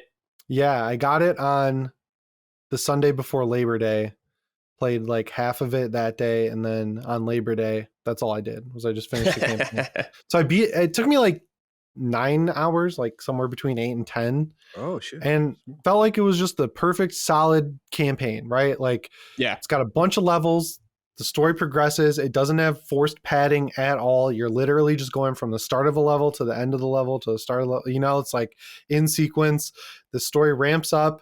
It has a really good high crescendo, sets up a third game like explicitly while also having an actual ending, which I appreciate. It wasn't like, because the original Space Marine ends on like a massive cliffhanger. Yeah. And then you had to wait like 14 years to get it. Yeah. That's crazy. So yeah, the campaign was solid. I played it all solo, just because I got it before Dustin and everyone. Yeah. But you could play it with 3 players, right? Yeah. I was kind of fine with the AI. Like it feels like they use machine learning or something to train the AI soldiers, because they're not like other games that have AI characters like assisting you where they'll kind of hang back and just kind of take pot shots. Like these guys are like playing the game. So if you get an enemy into like execute state, they'll book it across the map to get that execution. And they'll pick up armor, they'll pick up snims. Like it feels like borderline like you're playing with a real person. Like it's the most realistic AI I've seen. So that can be bad. Like because the way the combat works is you have a health bar and then you have armor nodes. And once you lose your armor, you start losing health. And the only way to get your armor back is to do a kill shot, which is like if you like parry correctly or, hit an enemy enough times, they'll put a little reticle over them and then you just hit R2, zooms in the camera, your guy aims his pistol at them and just headshots them. That'll give you an armor bar back. And then doing an execution will give you an armor bar. So it gets frustrating when the AI, when you're like no armor and you're dying, and then the AI just like stops fighting a big boss style character, books it across the map to steal your execution. It's like, you don't need to be that realistic. It's fine. Yeah. But that was my only gripe with the whole campaign. And you see a lot of comparisons with the campaign to stuff like Gears of War, obviously, and the original Space Marine and stuff like that. But this game pulled a lot from God of War and Ragnarok, like the way it's structured and everything, like the way, specifically Ragnarok, the way that the whole last third of this game plays out, it just really opens up and the story really like goes up 10 notches in one level. and just the scale of the enemies you're starting to fight increases, the amount of enemies you're starting to fight increases, the difficulty increases, the bosses are bigger, and just like it gets a little bit more fantastical because you're fighting the chaos guys. That's not a spoiler, like they're in the game. You know that, right? Like yeah, I mean, okay. they're Warhammer. It's Warhammer. There's gonna be chaos in it. Yeah, it's like they're more in the second half of the game than the first half of the game. So it's just like a nice quality package, right? Like on PC, it's $60. It runs well, like on launch day. It could use a couple patches just because it hammers your CPU with how many enemies are on screen. It has a full PvP mode. It has, and then the operations mode, the PvE multiplayer mode, is like an extra game. Like the operations game is on par with their World War Z game. Like the co-op mode is on par with their full World War Z game. And then you get all this stuff just for $60, and it's all there at launch. What is this co-op mode specifically? So like, how does it work? There's 6 levels that they have at launch, and they run concurrently with the story. So when you're playing as Titus in the story, he'll talk to the multiplayer team and be like, hey, this is what you're doing in level. So the levels like sync up like with the story, which is cool. And the dialogue switches. So when you're in the story, the dialogue that the multiplayer characters have, you hear in your radio, but the dialogue is exactly the same coming from Titus as he says it in the story. So the goal there is like there's 6 classes. They all play very differently. So like the Bulwark is more melee based. So he only has a sidearm and like a sword and a shield. And then there's the tactical one that's like you can use all the guns, and you get a grappling hook that can pull you to people to execute them. Oh, cool. I've been playing as the sniper, whose ability is you can cloak, but you only have 2 armor bars. So like when your armor's gone, you just cloak and hide, and you can kind of get behind guys and do like more damage if you backstab them. And they all have full progression. Like each class has a skill tree, and the weapons that they use have their own progression. So like as you master them and take them up tiers, you can kind of like spec into what stats you want to increase with each weapon. So like if you're playing as the Bulwark, the sword, when you upgrade it to level 2, you have a choice between blocking, fencing, and balance. So like blocking, you can't parry. You just hold L1 to block all attacks, and then you won't get damage. Fencing, you can't block, you're all parry. And then balanced is you can block, you'll still take a little bit of damage, and then your parry window is just smaller than the fencing. So like you kind of can build out your character, and then you're unlocking like armor pauldrons, blah, blah, blah. And then once you get like your guy kind of kitted up, you got a few stats unlocked, you got a few perks unlocked, you got your weapons leveled up, you can increase the difficulty. I think there's 4 difficulties going from like minimal to nightmare. So like that's really the goal, is to just like get to the highest level and like max out a class, and then do the like better reward, content, I guess, for doing it and stuff. And it rewards exploration, which is cool. Like in the levels, they hide armor upgrade tokens, so you can get a free level for any piece of armor or weapon if you find those. So it encourages you to explore a little bit. And then they have another element where I forget what it's called. It's called like, it's like DNA data or something, like specimen DNA. If you find that pickup in a level, you pick it up, and it takes up the slot of a guardian relic, which is an item that if you go down, you can self-revive. If you die, you lose that item. So it's like once someone has this like specimen data or whatever it's called, they are the VIP. So it's like gives you an extra little bonus objective to protect them throughout the level, because you'll get a lot of XP at the end if you get that item to the end of the level. Nice. So it's like a whole extra game. It's crazy. Yeah, that's awesome. Cool, I remember the first game, the environment, it's like all in that factory planet or whatever. Brown, everything. Is there a lot more variety in the environments this time around? Yeah, the first planet is like a jungle planet. Then because it's like for the first half of the game, you'll do a level and then go back to your battle barge and then go to a different part of the planet. So there is a lot of variety. There's like the big city, which is in every trailer, where everything's like falling over. That's like the middle point of the game. Once you start fighting the Chaos Marines, like the warp starts getting introduced, and like you see like a screwed up version of the world that's like all pink and blue and purple, which is cool. There's like jungle environments, factories. They say that they're adding more operations by the end of the year, which is cool, because that's the one big pain point is like the levels of operations are all pulled from the story. They're different layouts, but they're not procedural. They're handcrafted, which is good, but there's just only 6 of them. So you're running through the same 6 levels over and over. And it'll work in different pathways for you to take, but it's not really enough to add true variety. So they seem to be aware of that though, and they're like actively working on adding more, which is cool. Okay. I haven't screwed around with the PvP though, but I heard it's I was gonna say anything about the PvP. I remember people praising the PvP in the first game when it came out. Yeah, it was fun. Oh, you played it, Locke? The PvP? Yeah, back in the day, it was really fun. But this one is way more expansive, if I understand correctly. Yeah, it looked like it had a lot of modes. Yeah, and the first one was just arena based, and this one seems way more. Well, I don't know. Jimmy probably knows, but this one. No, Jimmy hasn't played it yet, right? It. Yeah, I haven't had a lot of time, but I want to dig into it because like it feels nice to have a like not quite live service game that has online elements that has enough content that'll last you more than a week. You know, like there's a lot to dig into with the campaign. Like once you clear that unlocks the operation. So I've been doing a couple every night, just grinding out because I told everyone on PS Ready my PSN name, so I have like 1,000 friends, and a bunch of them are playing. So when they invite me to their operation, I just jump in, and it's like super seamless and a lot of fun.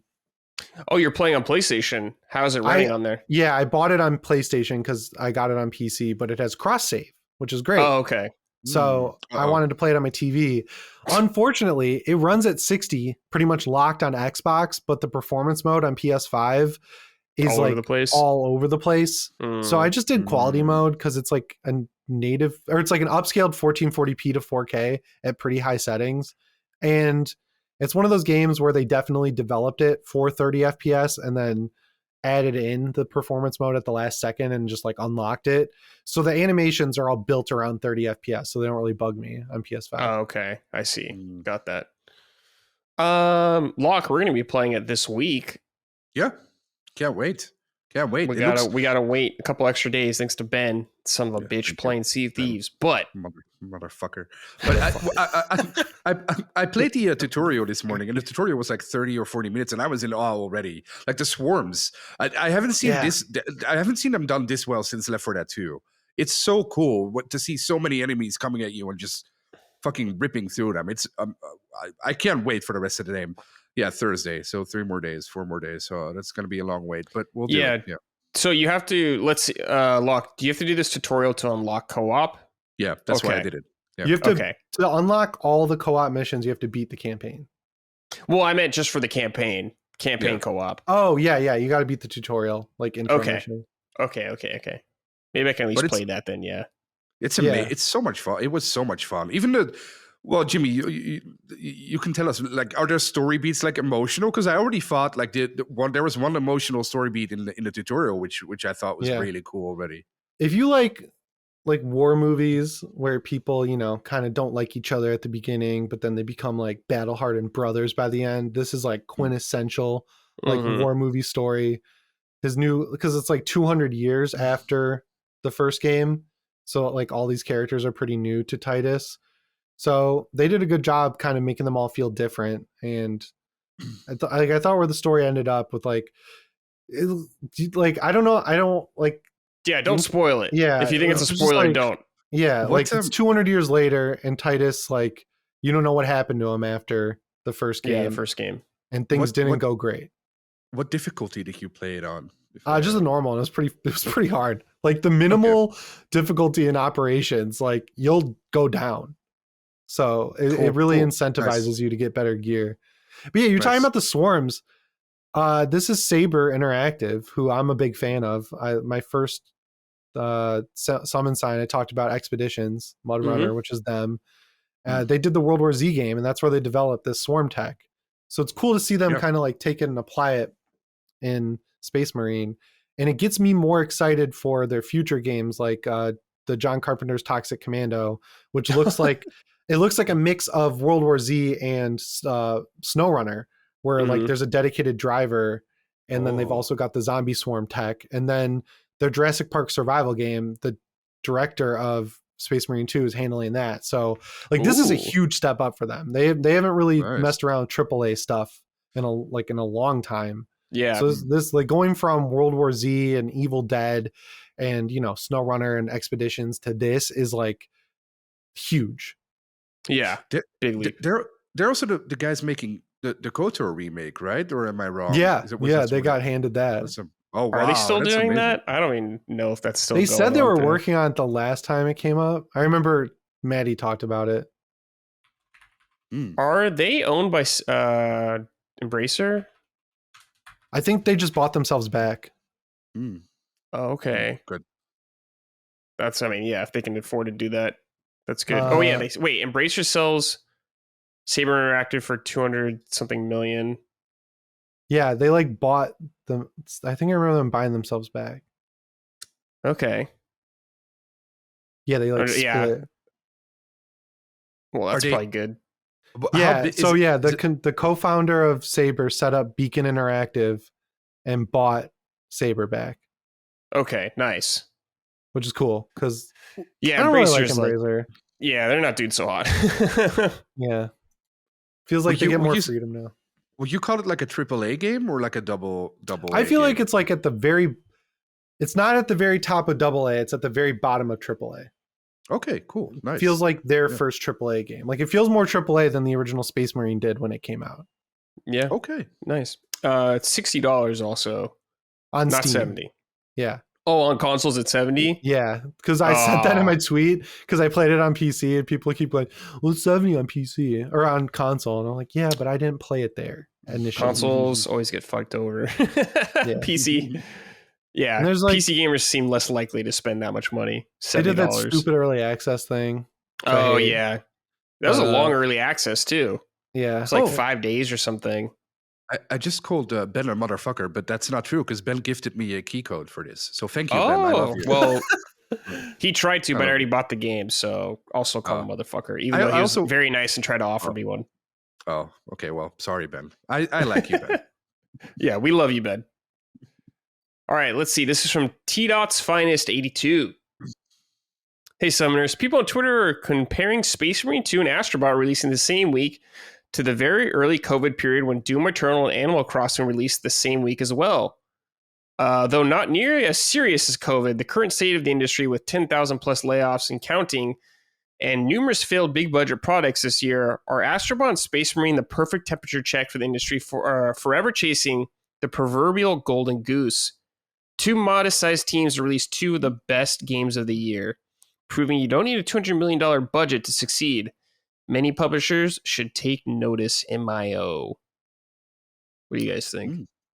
Yeah, I agree with that completely. And I think this is probably a big reason why Saber left Embracer, because when I tweeted about my main review of this game was that on top of it being a great game, it's just nice to get a game that's a full game when it comes out that has everything included. And that's a good point, too. Oliver Hollis Leak, who's the creative director at Saber, he said that's one of the main reasons they delayed the release was so they could achieve having a finished product at launch. And it's like, yeah, you get rewarded for it, right? Like that's a low bar at this point, unfortunately, but when you clear it, it like gives you a little bit of boost, I think, in marketing and just like audience perception. Like people appreciate that when you don't have to play tech support for a game that you just paid $60 or $70 for the first 3 hours of the night it comes out. That like goes a really long way these days with me, at least. Yeah. That's a very good point. I think I can't remember. Oh, never mind. We have a question about it later. I'll save it. Never mind. I'll save it. All right. Space Marine 2, fucking stoked. Can't wait to play it. It's going to be a good ass time. Yeah, when you guys finish the campaign, I'm excited to play operations with y'all. What's the plan? Do you want to play it not in one go? I guess. No. We'll probably do like 4-hour chunks or something like that. Yeah, you'll get through it probably in 2 sittings. Yeah, that's perfect. And there's like a clear halfway point when you stop going to the battle barge. That'll probably be where you wrap up the first stream. Okay, it's like a 2-part story. Nice. Yeah, cool. Don't worry, Locke. We'll stream earlier, so you don't have to. Oh no! Stay up. My video's out. I'm out of a job, so I can stay up till whenever. Every time I talk to Lockmort about, so much of it is just making sure he gets enough sleep. Yeah, he's always like, I don't need it. He fell asleep when we were playing Call of Duty on Dustin's birthday. That's true. Oh yeah, I did. Yeah, Yeah, you fell in I our forgot call. about that. You're like, oh shit, I fell asleep. That's how good the new Call of Duty is. But, Yeah. I don't like it All because right. I'm bad at it. You'll get good at it, Jimmy, if you're not. You'll adjust. You've been playing Modern Warfare 3, so you're in that zone right now. Yeah, that one's good because I'm good at it. All right, boys. We're going retro on this one. So on stream, I've been playing through Ocarina of Time. Legends of Ocarina of Time. One of the best games, in my opinion. One of the all-time classic games out there. And every couple years, I like to revisit this game because I just think it's so fucking good. And guess what? In my opinion, it's still really fucking good. Wow. Now, before I get into that, I'm curious, do you guys have history with this game? Have you played it? Mm-hmm. What do you think of it? Locke, you go first. Well, mine is very quick. It's one of those games I wish I played. There's so many games from Nintendo games that I wish I played when I was a kid. I bought a Nintendo 3DS when they made like the 3DS version. Yep. But I didn't get it back then. I wasn't in the right like space. I was in college back then, or just out of college. I think I wasn't in the right headspace. So I played it for like a couple of hours. I'm like, all right. But I think this is a game that would really resonate with me, or would have resonated with me when I was a kid. So I hope one day, I don't know if this is possible. You can tell me. I hope one day they can make like an actual remake, or like a new remake to like not modern standards, that doesn't need to have modern standards, but like to put it on the Switch in like a newer version. And I'll definitely play it because everyone loves this game, and it looks so. No, it always looked very cool to me. It looked right up my alley. But for some reason, I never played it because I didn't have Nintendo consoles when I was a kid. Yeah, I get that. Jimmy, what about you? I played it on my Wii. The Virtual Console. So you guys played it later. You didn't play when it came out. No, I didn't have an N64. Okay, gotcha. Yeah, so I missed all that. I played a lot of Mario Kart, obviously, at people's houses and stuff. But like, yeah, I missed Ocarina of Time. So when it came out on the Wii, so that was only a few years, right? Like 10. It was like 10 years. Yeah. So I was like 7. No, I was like 12 or something. But yeah, I thought it was really good. Obviously, like it's the first one I was able to get through without a guide because some of those dungeons are a little complicated. So it took me a long time to beat it. And then I got the 3DS when it came out. Got Ocarina of Time 3D, and I was blown away by the 3D. Yeah. I thought it was so cool. It was really good in it. It's a really good version of Ocarina of Time. Really good version. Are you doing like a randomizer, or are you just playing it straight? No, I'm just playing it straight. I do want to do a randomizer. I did recently, Jimmy, I did a Resident Evil 4 remake randomizer. I watched your stream for like 30 minutes. I was like, it was fucking crazy, dude. It was fucking insane. I saw a clip on Twitter of this guy was using the randomizer, and it spawned Krauser when he got to the village. When it does the horn thing, he's like, what the fuck? And then Krauser's just like sprinting towards him, and he's like, oh, great. It's fucking insane. But yes, I do want to do a randomizer for it. But before I did that, I want to like refresh myself with the game again. I like how like dark it is. Like it's like a little bit creepy, especially when you go into the adult form. And yeah, there is creepy ass shit. The water temple sucks though. Like everyone says, that always makes me feel stupid. I like the water temple, but it makes me feel dumb. It can be cumbersome because like you have to raise the water levels. Yeah. And if you miss like a thing, you got to kind of go all the way around again to do it. Stuff like that. And switching the boots out on the N64 is kind of a pain in the ass. 3DS, it's much easier though and simpler. They streamlined the water temple a little more in that version. What do you think is more annoying? The water temple in Ocarina of Time, or the sliding puzzle rooms in Dawn of Sorrow? I like the water temple, so Dawn of Sorrow. That's where I am in Dawn of Sorrow right now. Yeah. It's killing me. Man. I just remember getting so stuck on the water temple. I was it's easy. It's the most confusing dungeon in the game for sure. It looks great though. But I've beaten the game so many times. Like I only got stuck for a little bit for like twice, I think, this time around. Yeah. It took me like a little over an hour to beat it this time around. Oh, is it that short? Is that normal? Or no, I mean I've beaten the game several times, Lockmort. Several times. Like I think the how long to beat lock is like 25 hours or something for the first time. Okay. It's kind of like Resident Evil, where if you know what you're doing, you can fly through it. Yeah, you can fly through it pretty reasonably quick. But cool. Yeah, man. Ocarina of Time. So Lockmort, sorry to go back what you were saying about like a remake and all that kind of stuff or whatever on Switch. I know people want a remake of this game. I don't think it needs one. I would rather them kind of just make a new Zelda game than a remake of this. I would love for them to port the 3DS version though, or something like that onto Switch. I would love to be able to play that on something besides a handheld. I think that'd be awesome. But I don't think it needs it because Zelda's a weird franchise where it has similarities to for instance, Ocarina of Time then Twilight Princess are very similar to each other. A lot of similar things throughout that game, like structure, theming for stuff like that. So they kind of like take stuff from previous games and put them into new ones and to kind of put a different spin on it. So I personally don't need it, but I mean, if they did it, I wouldn't complain. I'd still play the fuck out of it. But I think Ocarina of Time is so great still is because the pacing is so great and it's so good. Like, rarely does it waste your time with filler or anything like that. It like some of the other Zelda games later on, like Skyward Sword, have bloat in them. And I like all those games too, but they do have bloat. Ocarina of Time is just like a very lean and straight to the point, and I think it works really well.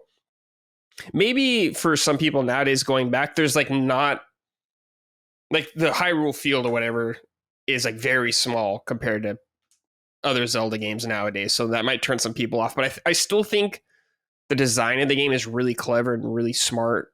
I think the dungeons are really fun to go through still. I still think one of the best dungeons in the series is in this game. The Force Temple, I think, is really excellent still. It's like these like, it reminds me of like a Dark Souls fucking area now. It's like this ruined castle kind of thing in the middle of like a sacred forest, and you go in there. And what's cool about it, there's these 4 ghosts in this temple that you need to kill to eventually get to the final boss. So you go through this temple, you got all these ruins, you got I don't know if you guys know from Zelda, like the master hands or the wall master, the wall masters, not master hands, that's from Smash, but like the wall masters, they come down, and if you don't move out of the way, they grab you and they take you out of the dungeon. They've been in Zelda since the very beginning, so it's cool to see them in 3D.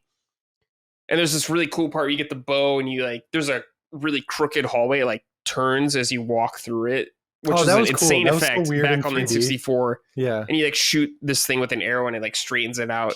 It's really awesome. I love all that shit. And of course, dude, what was so mind-blowing about this game is also it was the first 3D Zelda. It's kind of like a Mario 64 situation where it's just like, well, you fucking nailed it right out the gate. You just fucking perfected it. It's so good. I recommend this game to everyone. If you guys haven't played Ocarina of Time, check it out. You can play it on Switch. You have to have the online service, which sucks, but you can't buy it, but you can rent it or whatever. It's on there. Please check it out. It's so fucking good, guys. Ocarina of Time is incredible. Jimmy, like you're saying, it is dark. There's dark shit in this game. Like recently where I'm at is I just finished the Shadow Temple. And the Shadow Temple is this area that the Hyrule royal family had this tribe called the Sheiks that served them. And essentially the Shadow Temple is they tortured enemies of the Hyrule royal family there. So it's like all zombie and undead themed in there. It's like corpses and all that shit. Kind of dark for Nintendo at the time, especially like a first party Nintendo thing.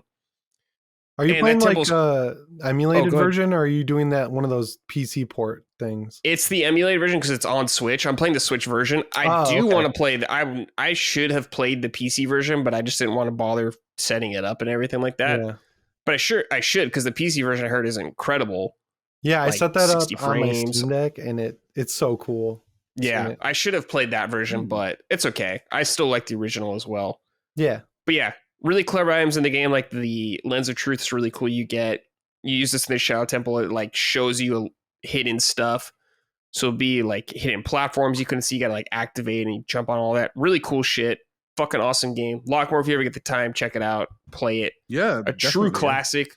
One of the most beloved games and highest rated games of all time, still to this day. Yeah. It's that fucking good. All right.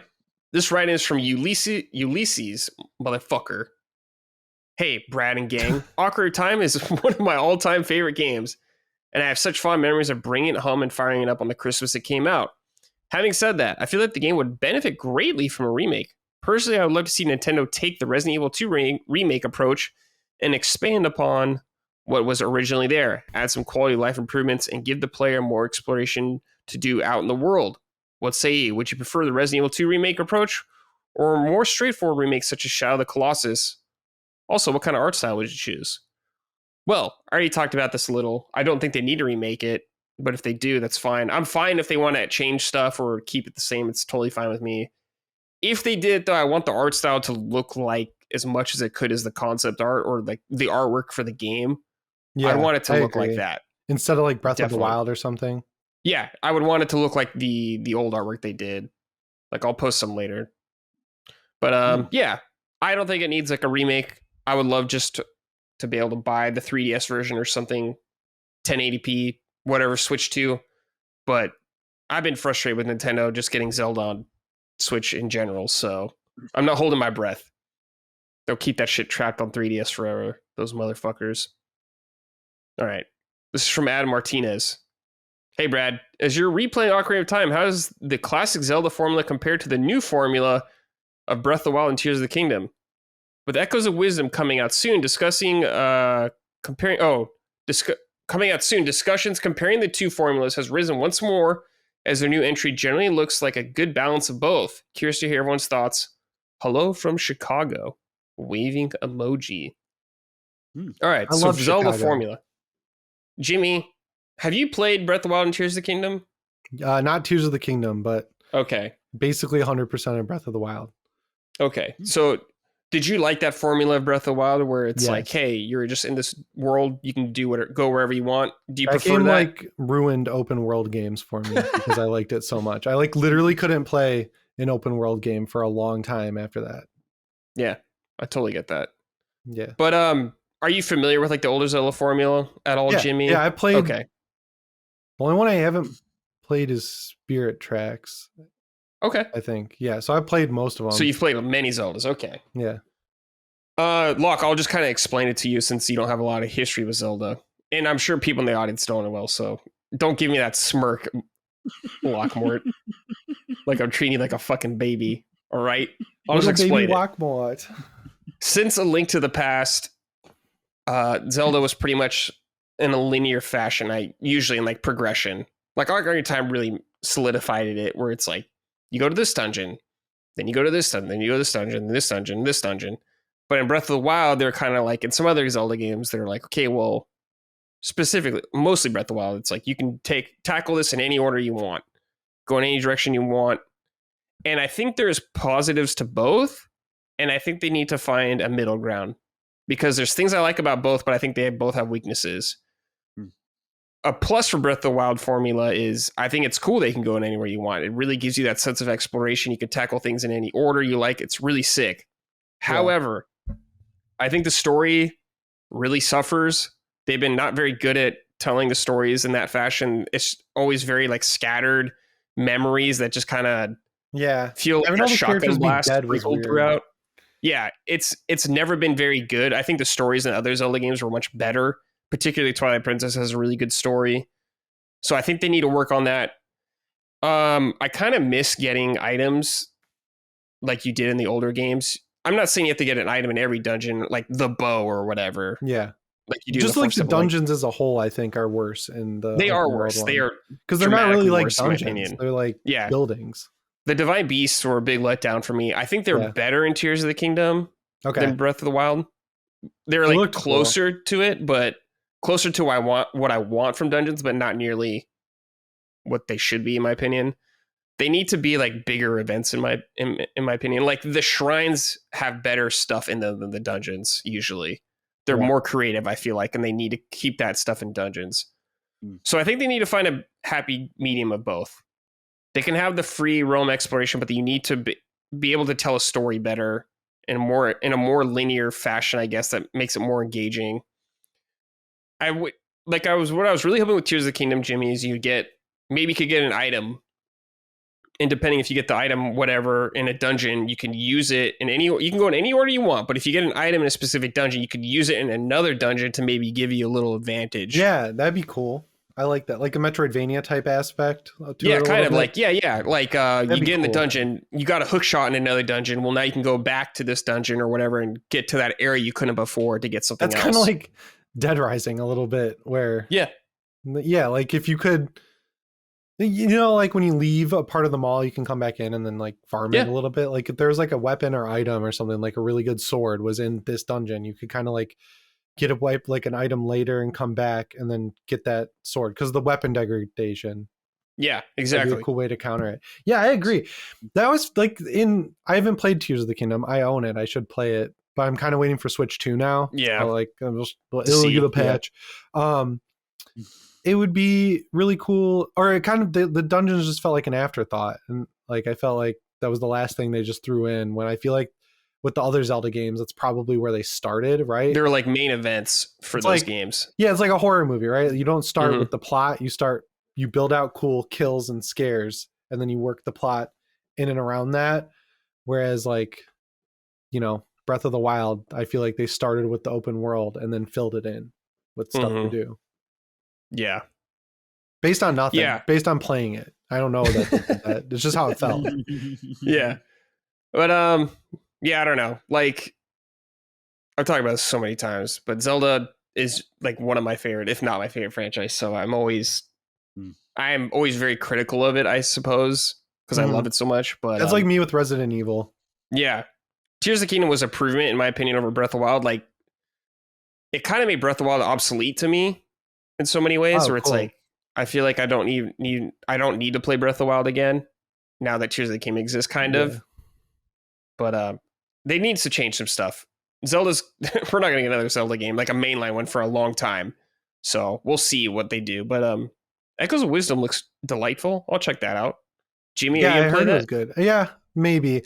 I don't know. Like, I'm just kind of done with the Switch because I'm such a Steam Deck fanboy, and everyone on the Steam Deck YouTuber side of the world loves emulating Switch games on the Steam Deck, and like that still just feels like if the console's out and you can buy games for it, it just like doesn't feel right to me. So I'd rather just wait for the Switch 2 and kind of like go back to this backlog I built up. I don't know if you can see them. I got a bunch of games like on one of these.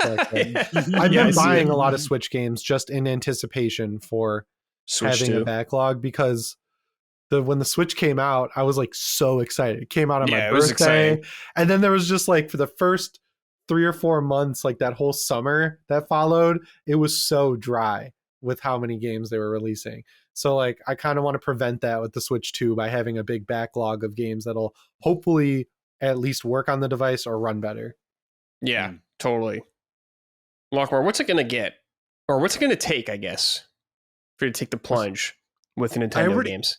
I already told you. I played Breath of the Wild for like 30 hours, and I played Tears of the Kingdom for like 20 hours. They're fine. Oh, I didn't know you played 20 hours of Tears of the Kingdom. Okay. Yeah, I like Is it the hardware holding it back for you, you think, in a lot of ways?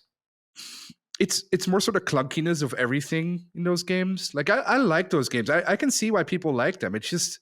Maybe it's just not for me. Is that what people are supposed to say these days? I guess. Sure. Yeah. Like it's not for me.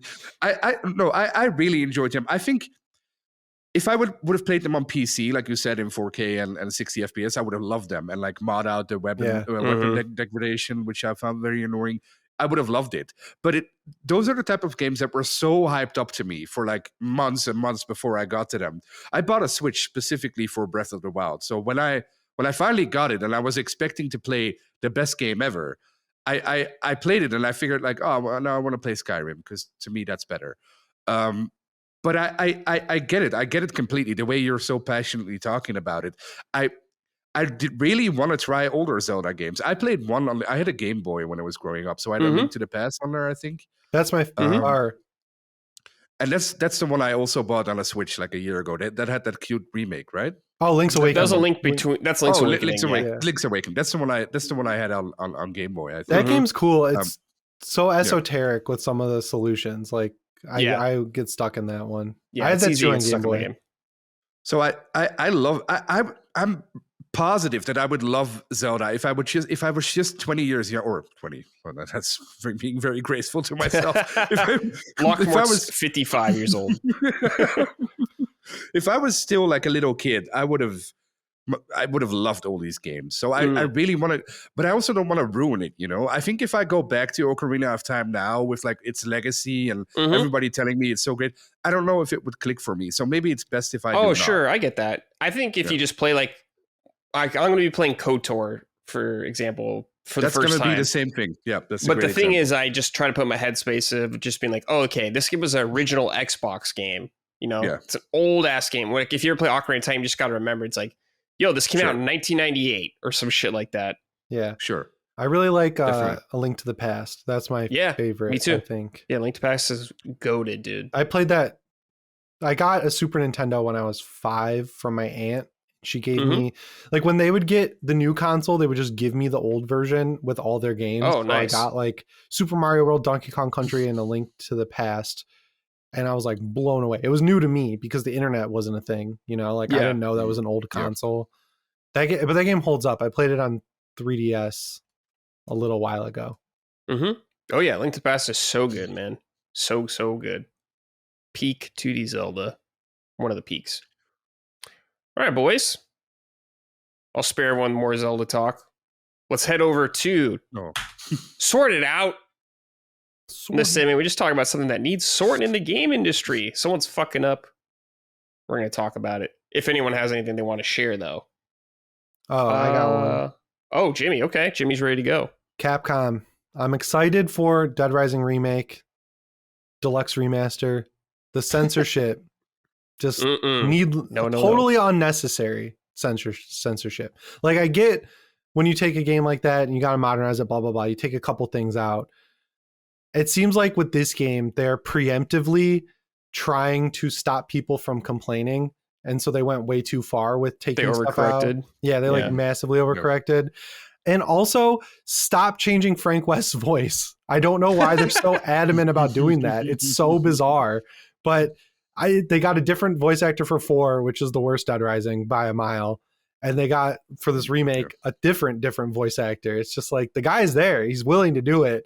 And like, we'll talk about it in a little bit, but having just played it, that voice actor brings a lot to the character and like the delivery. And Susie Sphere Hunter did a preview of Deluxe Remaster, and she has a part in the video where she compares lines like side by side, and like they screwed up like a lot of the delivery with a lot of the new actors, because the new one has fully voice acted, which the old one isn't. But Sort It Out, Capcom. It's rare that I would have a Sort It Out for Capcom, because they're like, that is rare, legendary in my opinion these days. But yeah. I mean, I agree, Jimmy. That's all disappointing from what I've heard about it. I like the original Dead Rising a lot too. I think it's a fucking awesome game. So when you get a new version, you hope everything is just improved. But when they make things worse in some cases, it's a real bummer. Yeah, they changed the Psycho. That's like a Vietnam vet with PTSD. It calls you like a hooligan now instead of like a Viet Cong or something. Yeah. No, like I don't think that's like, I think that's them being like, anyone playing it now who's younger would not know anything about the Vietnam War. Like that was obviously like in every movie when we were growing up.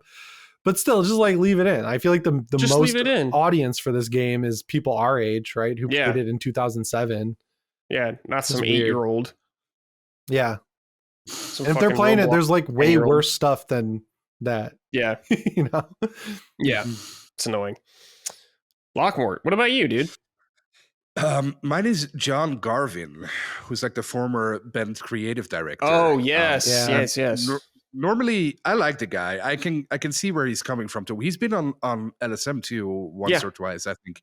Yeah, he's a genius. He's a great guy. Made some great IPs. But he went off on Twitter because Deacon St. John from Days Gone is in Astro Bot, and so he got very upset because he got booted out of Bend basically, and he feels like they stole his baby and put it in, like, he called it, I wrote it down here, he called it a cartoon shill promoting some small game, which is very mean, very petty. That's not necessary. I feel bad for the guy because of course they're his babies, so his babies are being stolen, and maybe he doesn't know Astro Bot, he probably hasn't played it, so he doesn't really, maybe he doesn't understand what it's about or what it does, because it's basically paying tribute to him and to his character. So he should be happy about it. But I hope the guy finds some peace. He's been very negative on Twitter, which is a shame because the guy's a genius. I like Days Gone a lot personally. Me too. I did like Days Gone. Yeah. Yeah. And he made a bunch of other Siphon Filter was great too. He made a bunch of other games. I think he's a great guy. I just hope he, like so many people, goes offline. Takes a would be break. better. Yeah. It would be better for his health too, because I really think he misunderstood it here. He thought they were making fun of him, but they weren't making fun of him. It was like a tribute to his every character. Every like Sony characters in that game. Yeah, exactly. So if I were him, I would be proud, and I hope he will. He's going to be eventually. He's a nice man. I hope he gets back on his feet. Yeah, it's like Joel and Ellie are in that game. And it's like those are extremely serious characters in video games. Yeah. Extremely serious. Yeah. So, I don't know. They're not making fun of you. People are just stoked to see Deacon in there with his bike. That's all. Me too. Yeah. I was, definitely. Because I'm like, I feel like that game was like deeply underappreciated. Yeah, it was. Yeah. I think when the review process, from what I'm aware of, is it was in a much rougher state than when it actually came out. So I think it just got better over time, kind of thing. It was also, remember, there were two outlets. I think, and he brings this up all the time. Oh, I remember it was GameSpot for one of them. Yeah. Yeah. Oh yeah, they were complaining about dumb shit. Yeah. They were. They were like him slapping his wife or girlfriend's ass. It's like, who gives a fuck, dude? Yeah. It's like a Sons of Anarchy inspired game. Like, yeah. I don't think every game has to be for every audience. You know, like I'm fine with, like Space Marine is very male coded. It's like a bro shooter. Yeah, but, my girlfriend loved Days Gone. She loved that game. And I remember when those complaints came out, she was like, who cares? Like, they're in a relationship together. What's the problem? Like the story's set up like this show my wife really likes, Vampire Diaries, where it's like super melodramatic. Like everyone's like way deeply stereotypical, you know, into what kind of character they are. I love stuff like that. It feels like an old TV show. Yeah. Yeah. Shout out Days Gone. Yeah. And that game, PC port is immaculate. Like immaculate. It is I heard the PC port's good. Don't buy it, Locke. I can't. I won't buy it again. It does the thing where when you're changing graphics options, the menu goes away in the background, so you can see them how they affect the image in real time. And that's awesome. Every game should do that. That's sick. Yeah. Hopefully, we get a sequel at some point one day. Somehow. Yeah, hopefully one day. It's definitely not their current game they're making, but yeah, they're doing like a live service. Yeah. Ugh. Not a good sign. Goodbye. Yeah. Yeah, I can't remember if I did this last week, but Concord, dude. The biggest sword out, like, dude, okay. I don't think this game's worth bringing back. I don't think you should bring it back. No. I don't think you should spend the money to rework it. I think you should just try to cut and run if you can get a tax write-off or anything like that. People are not going to care about this game enough. Like, maybe people will play it when it comes back for a couple weeks to check it out. Cause, you know, like, I will check it out if it comes back free to play. I'm like, all right, I'll play a few rounds, see how it is. Yeah. I ain't sticking with this game, though. No one's sticking with this game. This game is tainted. Like, I don't think Sony needs to mess around in the free-to-play world, right? Like, I don't want a future where one of these games takes off as a free-to-play game and then suddenly there's smaller studios that aren't working on anything at the moment are just like morphed in to be supporting that type of game. Like I don't I don't want that future for Sony. Yeah. It also wouldn't work as free to play because then it's got to compete against Marvel Rivals and Overwatch 2, and that's not going to happen. It's not going to. It has no prayer. Yeah. It's like they'd have to do a lot to get people. They'd have to redesign the whole cast and everything. That'll cost a lot of money. So yeah, I don't see that happening anytime soon. Man, it's so crazy that The Last of Us Online was canceled and people have played that game, and like even Colin's talked about this many times. He knows people that played the game. They said it's good, and that game dies, and this game lived on. It's very bizarre. Like Space Marine is, where it's not like a live service. Like once you level up your character and you finish the highest difficulty, it's a game you can put down until they add in more operations, and then you can come back or not. But like you get everything with the launch. I would have been fine with The Last of Us being that. And the fact that they didn't put a multiplayer mode in 2 because they wanted to turn it into a full game, and then we got nothing in the long run. That sucks. Yeah. A whole fucking fiasco. Disaster. Yeah. But I will give them credit, Sony. They've been sweeping it under the rug quickly because they've been like, oh, Astro Bot. Hey, there's PS5 Pro announcement, right? And they refunded everyone. Like it's like the game never happened, really. And they didn't fund the whole development of it. They bought the game when it was like 5 out of 7, I think, years in development or something, like 6 out of 8. So like it's bad. It's a bad situation for the people who work at that studio, but it's not nearly as bad as it could have been. I guess. Like, I don't care. Still an embarrassing moment for that company. Big mistakes. You gotta be wondering what some of those executives or whoever shot callers are making. They gotta be out of their mind or something. I don't know. But it's fucking dead right now. I think it should stay dead. I don't think it should come back. I know some people get upset about it because some people do like that game, but I don't think it's worth it for Sony, honestly. One guy liked that game. In our fan base, it was weird. At the live show, we asked how many people bought Concord, and I think 3 people raised their hand, maybe. And that's like the diehard PlayStation. Yeah, diehard PlayStation fan base. Yeah, I didn't buy it. I have a PlayStation. Oh, I mean, I played the beta, and I was like, "Yep." Like when it was announced, I was like, "Nope." It's a hard no on that. Nothing about this looks interesting to me. Played the beta because it was free, and I was like, "Yeah, no, this is just not good." Yeah, just not enough to have people spend their time with it. Yeah. So, yeah. Bring back Starhawk. Starhawk, yeah. All right, let's hear from the audience. They got a couple. This is from Third Shift Weirdo. Hello, Summoners. Sorted out Amazon. I pre-ordered the Astro Bot DualSense controller early last month, expecting it to arrive when the game dropped. Still no delivery date for the controller, even though the game came out a few days ago. Contacted Amazon's useless customer service and was told I would get an email update in 24 hours. That was 3 days ago and still nothing. Ordinarily, I would order directly from PlayStation, but their servers were down the day the pre-order launched and I couldn't get through. I thought Amazon would come in clutch, but apparently I was wrong.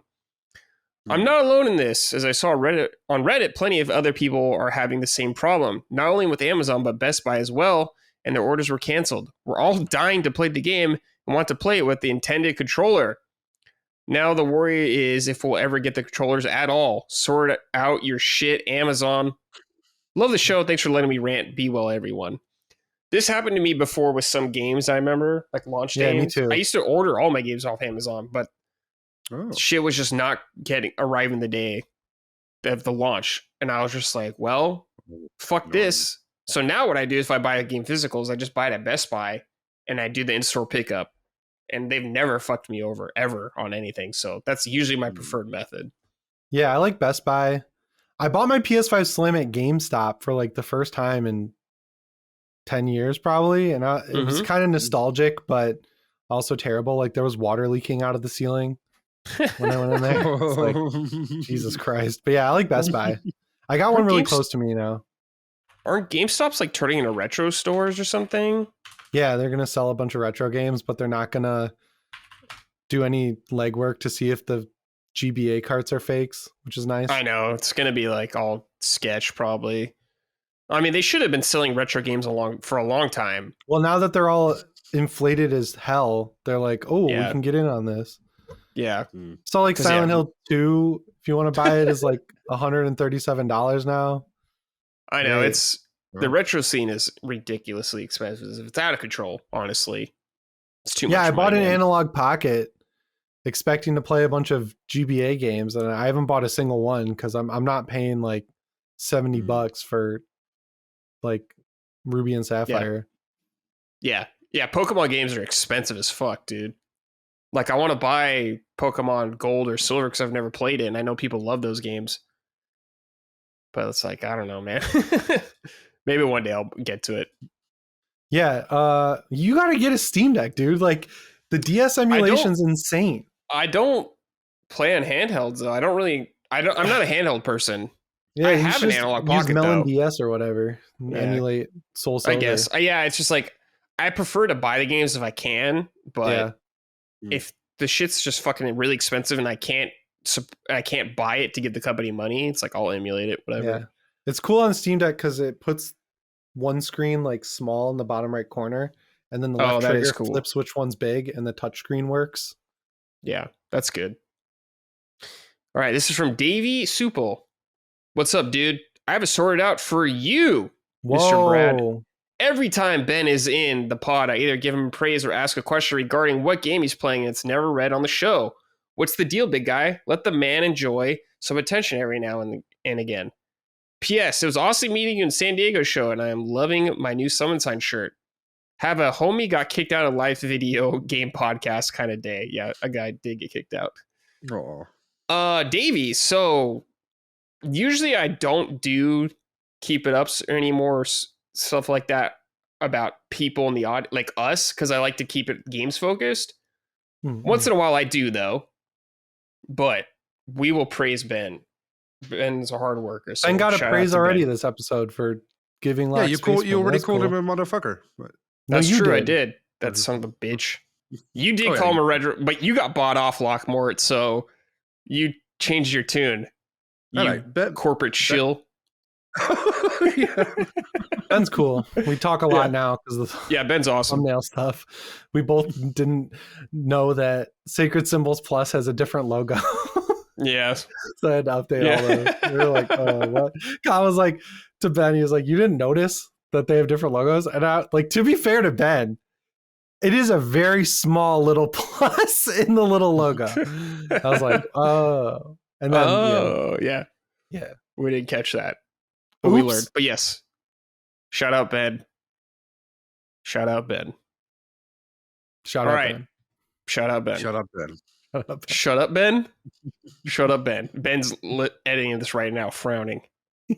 He's gonna take a Concorde jet to Belgium and shoot you and then come back. You can. We don't have guns here, so good luck. Oh shit! But you got knives. Plenty of knives. You can try. Come on in. Come on in. Come on in. Now, boys, it's time for Keep It Up. The exact opposite stuff we're pleased with in the gaming industry. Jimmy, let's start with you again. You got anything my boys, this week? My crew, Saber Interactive. Keep it up. I've been with them for a long time, watching them grow. I've met a few of the guys there before the Evil Dead game came out. And, you know, sometimes when you talk to a developer and you're really excited about their game, they treat it like, oh, it's just a job. And it is like disappointing, right? Like, because you put it up in your head, you're like, wow, it looks so good. Like, they must really care. And then you talk to the dead and it's like, yeah, it's a job. But the Evil Dead guys, they were like, they didn't even want to talk about their game. They just want to talk about Evil Dead. And I was like, that's awesome. And then the game came out and, you know, for all the stuff that went wrong with it, like it being online only and like not having enough content after release X, Y, and Z, like that game really got the Evil Dead vibe. Makes me really excited for, you know, the Jurassic Park game. And also, they finally got John Carpenter to make a game. I mean, the dude sits around all day playing like Fallout 76 and Horizon. He's like an avid gamer and no one's thought to like just involve him in the process. And then they get him to make a sort of Left 4 Dead style game. That's awesome. It's super cool. Like let him have some input. If he's not going to direct any movies, let him have input on your game. And Space Marine's a great launch. They bought themselves back. They're fully independent again. Feel like they're a studio to keep an eye on. And I feel like they don't get enough credit because their best games are driving games, which, you know, are like sports games in which no one really cares about them. So I'll give them credit. Nice. Fuck yeah. Oh, yeah. Lockmort, what about you, dude? Do you guys know a guy called Real Radic? Does that ring a bell? Yes. That's familiar. Yeah. He's in the LSM community. Yeah, I know he is, yeah. Oh, okay, awesome. Yeah. He's a great Twitter troll. Or he was. I should say he was. He made some great, or he is making some great jokes on Twitter. But he's also a huge Astro Bot fan because Radic knows everything about PlayStation history. And he has a couple of great videos on his YouTube channel, which is also called Real Radic. There's an Astro Bot video on there. He's making a second one, if I'm not mistaken, right now. But yeah, that guy is great. He's making great content, and he's like the perfect spokesperson, I would say, for PlayStation or for Astro Bot, because he knows everything. He knows every IP. He knows everything there is to know. So check him out. He's doing fantastic stuff. Great guy too. Very friendly, very nice. Awesome guy. He shows up my stream every now and then. Last time I was streaming, I was playing Zelda and he was in my stream and he was grinding the Concord Platinum just out of his mind. He's very funny too. Yeah, he's awesome. For me, just keep it up. Team Asobi, you made a fucking awesome platformer. Everyone's very stoked about Astro Bot. It's a feel-good moment in gaming right now, in my opinion. So well done there. Team Asobi. You guys are great. Yeah. All right, I know I said I didn't do Keep It Ups about us, but I snuck this one in there. It's from Dallas Reynolds. What's going on, Summoners? It's finally here. I'm talking about Space Marine 2. I've personally waited a long time for this game, and it honestly lived up to my hype. I'm very excited to hear what Mr. Champagne has to say about it. But I'd also like to add a little bit of a Keep It Up to Jimmy as well. I had no idea you did horror movie content, but I found you on YouTube with your Steam Deck tutorials. They were awesome for me and have improved my already solid Steam Deck experience. Keep it up. I also love you, Brad, and Lockmort, but wanted to glaze up Jimmy this go around. Have a wonderful day. Aww. Thanks, Dallas. That made my day. Yeah, dude. I don't think Jimmy's not on too often, but when we get him on there, we got to glaze him up. Thanks. He's great. Yeah, my Steam Deck vibe on the channel is like, I'm not smart, because all the other Steam Deck YouTubers are like, oh, if you turn down the megahertz of your CPU to like 1100, you'll get one extra frame. And I'm like, here's how to make it work like a console, so you don't have to fuck with all this PC stuff. And I'm glad every time someone talks to me about that channel, that's what they appreciate. So yeah, I'm leveraging my stupidity to help people on the Steam Deck. I'm glad people like it. That's what I would go for too, Jimmy. I don't know how to do all that crazy PC shit. I just have that limit. It simple, stupid. Keep it simple, stupid PC for me. Stuff where it's like your eyes glaze over, and it's like I don't know what you just said. It's crazy. Yeah. That was nice. Thanks, Dallas. Jimmy also helps. Jimmy also helps everyone on YouTube. Yeah, that's true.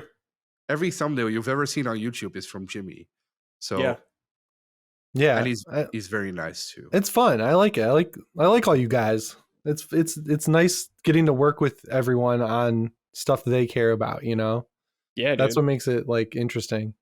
And it's like good practice, right? Like before I took over for Dustin, I had never done a face swap before, but I've gotten a total fuck ton of practice with Summon Sign, and I can see how much better I've gotten at it, which is cool. They're awesome. Yeah, those summons are awesome. They're great. Really awesome. All right, this is from Willie Wanker. Keep it up, Street Fighter 6. I usually hate battle passes, but Street Fighter 6 has an awesome battle pass. Awesome, because you get an arcade ROM with each battle pass. I got a beat 'em up called Battle Circuit. It's my first time playing this, and it's pretty damn cool for a mid-90s beat 'em up. I also have Street Fighter 2 and Street Fighter 2 Alpha. And when you finish the battle pass, you get most of the currency back. Battle pass costs 300 fight coins. You get 250 fight coins at the end of each pass. Just way to go, Capcom. I wish all battle passes did this. That's so cool. I didn't know that. Yeah, I know Fortnite. Oh, the ROMs is sick. Yeah, that's so cool. Yeah, I didn't know that. I know like Fortnite you can get, I think, all the money back or enough to buy a battle pass again. So I do love battle passes. If you do it all, I love battle passes that do that. That's the way to do it if you're going to do it. Cool, yeah. I think the Diablo one is super stingy. Is it? I haven't seen it. It takes so long to level that thing up. Like, it's not even fun, and the rewards suck. Like, like you'd expect the battle pass skin that you get at the end, like the armor set, would be as cool as the shop item. It's like on par at best with like the in-game drop armor, and like the last few have just looked dumb. Are you gonna play the expansion? Yeah, I'm like, they've like the actual core game has gotten a lot better. So yeah, that's what I've heard. Like this new season was great, the Infernal Hordes one. And the stuff that they're doing with the they're just basically turning it into Diablo 3 from like a structure standpoint with a better graphical and combat style. So it's like kind of the Diablo 3 people wanted at this point. Yeah. Are you going to play PoE too? I'll try it, but like I've attempted PoE and it's like so overwhelming. Like it's very intimidating to get into. I just like, I don't know. I'm kind of like in my brain, I'm a little bit like over live service, and I kind of want to I kind of don't want to get back into one, so I'm kind of being careful because I know First Descendant would have been like crack for me, so I just didn't play it. So I think I'm gonna skip PoE. I'll try it out though. I'll try it. I played some of the first one. We should all play it. It's free. Yeah, it's free. Just gotta do your homework, man. Yeah, I'll say. Like the skill tree is like Yeah. A 4K image. Enormous. Oh, also shout out Street Fighter 6, dude. Bringing Terry Bogard in and Mai. Love to see that. Fatal Fury characters in there. Good shit. Fighting game companies crossing over. That trailer was cool. Always fun to me, so I'm happy to see that. All right, and this is from Nevitz. I just threw this one because it was funny. Keep it up, Xbox, for finally not fucking something up. Good job helping Capcom with the fighting collection games coming to Xbox. I will be happy to have Power Stone on Xbox. Well, there you go. They made it happen. It is coming later at a later date. It's coming next year, and I think the collection's coming out like very soon here. So you got to wait for a little bit, but you will at least get it on Xbox. So that's good. They made some shit happen. Oh, yeah. All right. Lockmort, you've been playing Mafia. What is this? Is it called the Definitive Edition? It is. It's called the Definitive Edition. Yeah. Okay. True. Well, when I started my new YouTube channel, I was primarily thinking like, what games do I specialize in? Because Jimmy and other people kept telling me like, you got to pick like your genre. So I figured, well, I'm gonna pick RPGs, CRPGs, because that's my thing. That's what I'm good at. That's my genre I love the most.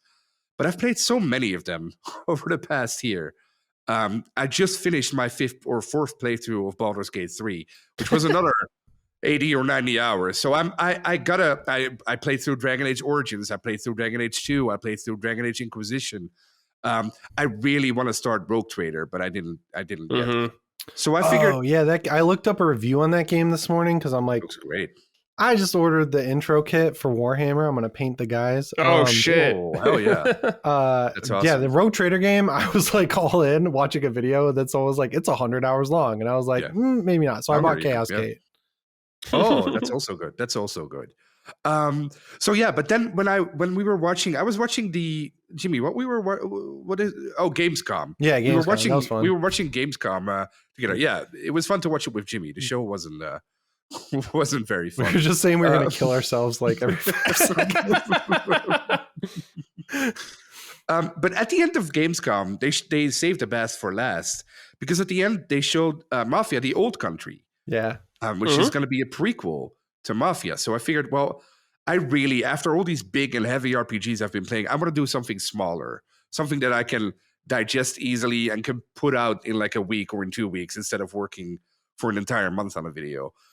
So I replayed Mafia Definitive Edition.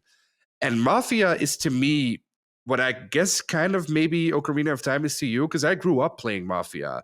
It released in 2002. I was a teenager back then. But Mafia blew me away back then.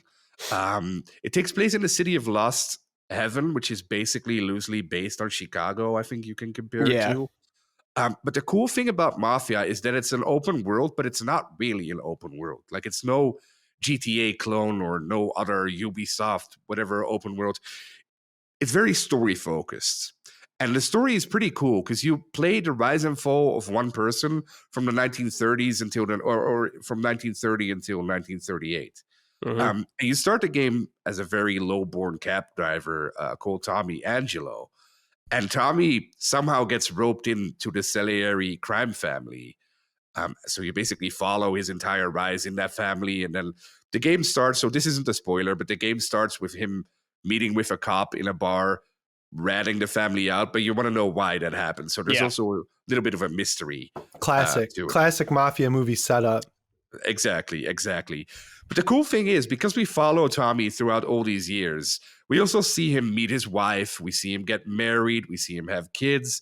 So it's a highly personal story, which doesn't happen very often in games, right? Most of the time when we play games, there's a set time period it takes place in, probably a couple of hours, maybe a couple of weeks, but never like 8 years like this. That's very rare. So I thought that was very cool.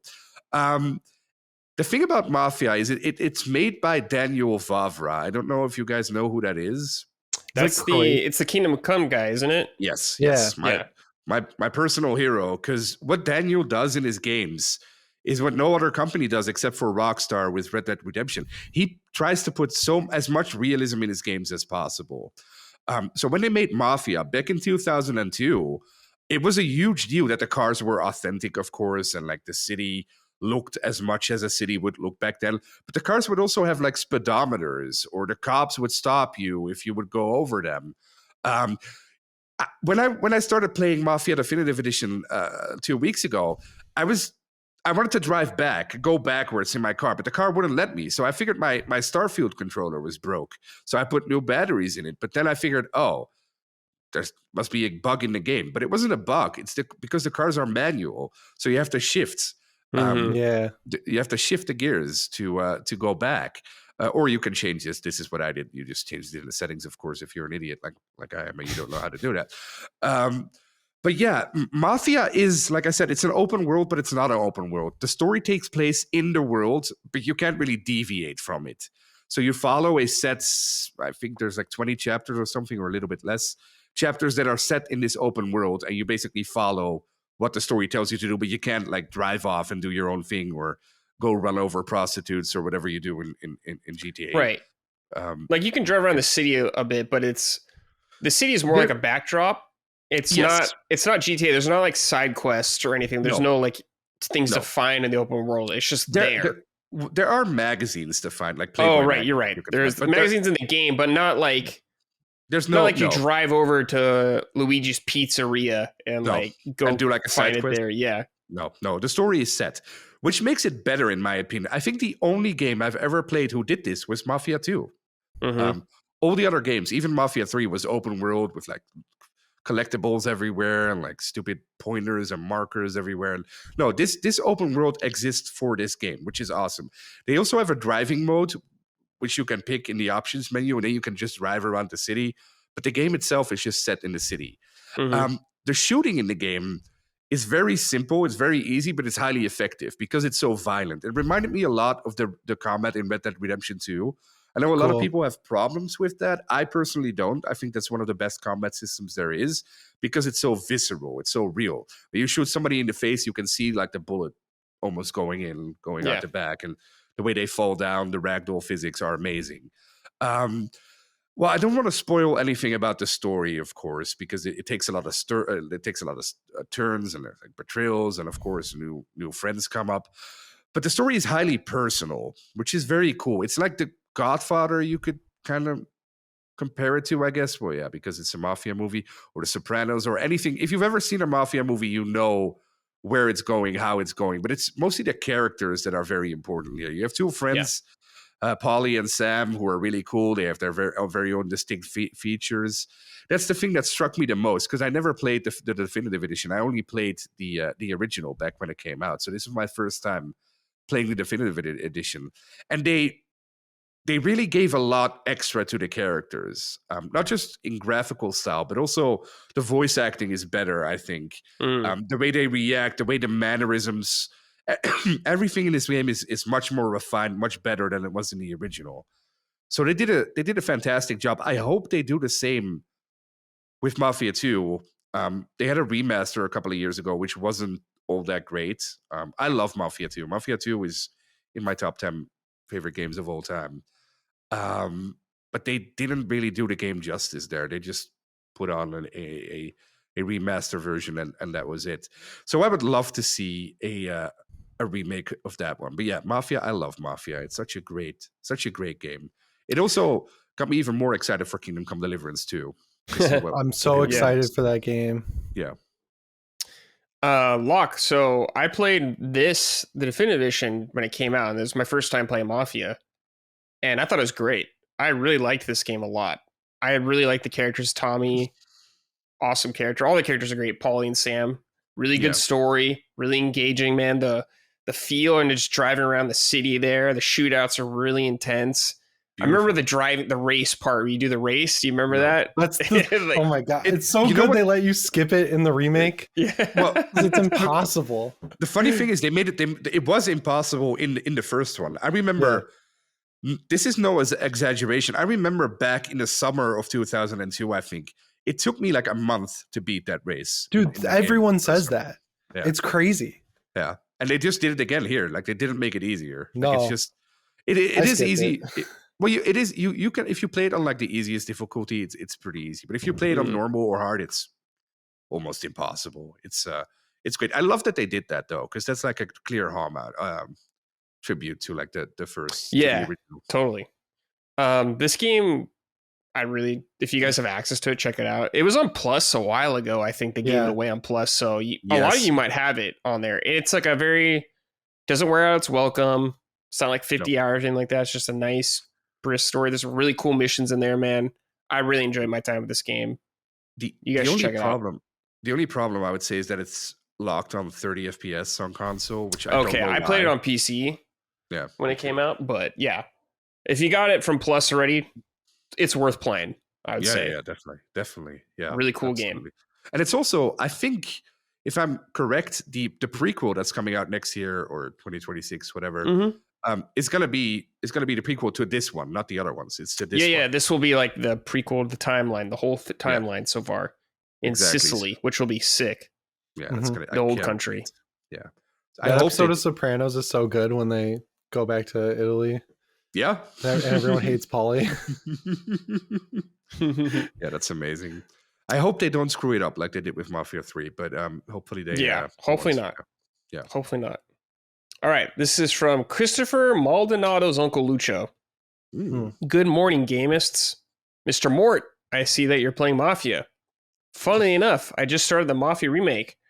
Growing up myself as an Italian in suburban New Jersey is obviously different than the fake Chicago gangster, but I'm surprised so far by the convincing portrayal of that particular lifestyle, the accents, the mannerisms, the particular phases. Why can't I read that? Particular phrases really sell the verse. How do you say this? Verisimilitude. Jesus, of a situation that the vast majority of Italian Americans didn't actually live. The facial capture is sublime as well. Unfortunately, you're European, so you don't understand any of this. But do you feel like the game it sells the world as well as I do? Thanks. That was such a stray to catch, and that's Last Stand Media in a nutshell. It's typical American too. Like he starts off by saying he's Italian, so he's like a fake European and a fake American, so he's nothing. So, good luck having no culture, dude. That's it. That's my answer. Fuck that guy. No. No. What was the question? Sorry. What was the question? How do you feel like? I guess he's just saying he's very impressed by how convincing the betrayals are. As someone who grew up in New Jersey himself, in a Italian suburb, and he's saying how well it's replicated here in the game, even though it's not exactly, it's a fake Chicago and everything like that. He's just really impressed by all that. Yeah, just kind of want to know your thoughts on that too. No, that's absolutely true. Of course, he's right. Of course, I'm not from America, so I don't know. But I've seen enough mob movies to understand that this is very, very authentic. What I want to know from him, though, because every time I watch movies like that, or when I play Mafia, I always think like this has to be an exaggeration. Like people aren't really like this. Or when I watch The Sopranos or anything like that. But is he saying that people are really, really like that? I think, well, as someone who's not Italian, and I did not grow up in an Italian area, so I can't really say for that, but I think he's just saying some of it is portrayed well, some of it compared to real life. I'm sure it's not exactly the same as he said. I love that. But he's saying it's convincing, their portrayals. Is something he's probably experienced. I'm not saying he's in the mob, but yes. He's in the mob. No, that's awesome. I love that. That only goes to show... Because the guy who made it is also from Europe, not from the US. Yeah, he watched a lot of mob movies, so that's a huge compliment to the people who made it. That's awesome. I do think there are a couple of key differences in that regard from the original to this one. Like I think they did it better here than in the original. So I don't know if he played the original, but I'm curious to hear what he thinks about the original, if that's the same to him or not. Sure. Well, the original. Name? Who is this? This is Christopher Maldonado's Uncle Lucho. That's a joke, but you can DM me if you're on Discord. DM me. I want to know what you want to know about, what you think about the original. Yeah, that's very interesting to me. Yeah, but convincing portrayals of that particular lifestyle, accents and mannerisms, particularly if they sell the verisimilitude of the situation. Yeah. So I guess they did their homework. They did a really great job. It's awesome. Yeah, that's good. Love to hear it. Yeah. All right, Jimmy, Dead Rising. Not the whatever the fuck it's called, not the new version. The DRDR, Dead Rising Deluxe Remaster? No, Deluxe this Remaster. is the OG. The OG. Original. The Xbox 3. Are you playing on Xbox or what are you playing this on? PC? Steam Deck, boy. Put the whole thing on my Steam Deck. Runs all right. High settings, 60 frames per second, locked. It's awesome. Such a good game in general. Yeah. Like, I remember being a child in Blockbuster and my mom would not let me get M-rated games because she was stupid. And because I ended up getting them anyway, because I had a friend whose dad, we could just give him money and he'd go into Blockbuster and buy us the M-rated games. So it didn't matter. So I would always see the cover for this game and I'd be like, this cannot be real. I'd seen this guy with this horde of zombies around him. He's throwing a TV down on him. I'm like, this looks too good to be true. Then I got my 360 a couple of years later and I downloaded the demo and it's exactly as the cover sells it to be. I was blown away. So later on I get the game and I had never really engaged with it as it's meant to be played. I would just fuck around in the mall until I died basically because, you know, I love Dawn of the Dead. Zombies is my favorite subgenre of horror. I love zombies. I'll watch anything zombies. And when they announced this remake, I was like, well, I should go back and play the original. I got to finally do it. So I sat down, played through it in like a week, and it's awesome. It still holds up. The timer was the thing that always kind of scared me away from it. But like, if you just follow the story, you'll never be pressed for time. I saved like 27 out of 49 of the survivors. I ended up getting to like level 43 out of 50 by the end. So I was pretty like kitted out for the end of the game. And I did all the like tricky stuff you have to do to get the real ending A. And that was awesome. Cool. I think this game is ripe for a remake. Just because, you know, Dead Rising at its peak was one of Capcom's, you know, crown jewels. And then they ruined it with 3 and 4. But it's nice that they're going back to, you know, the more funny Dawn of the Dead inspired sort of where this game started. And I just really enjoyed it.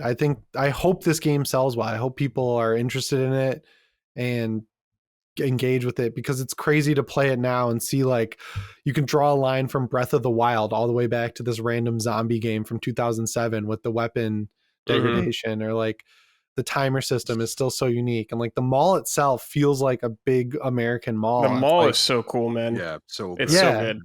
And like I'm playing 2 right now and it totally loses one of the best things about 1 is the mall is laid out in the way of a real mall. So you can memorize it very quickly, like where each individual piece of the mall is, the best routes to get there.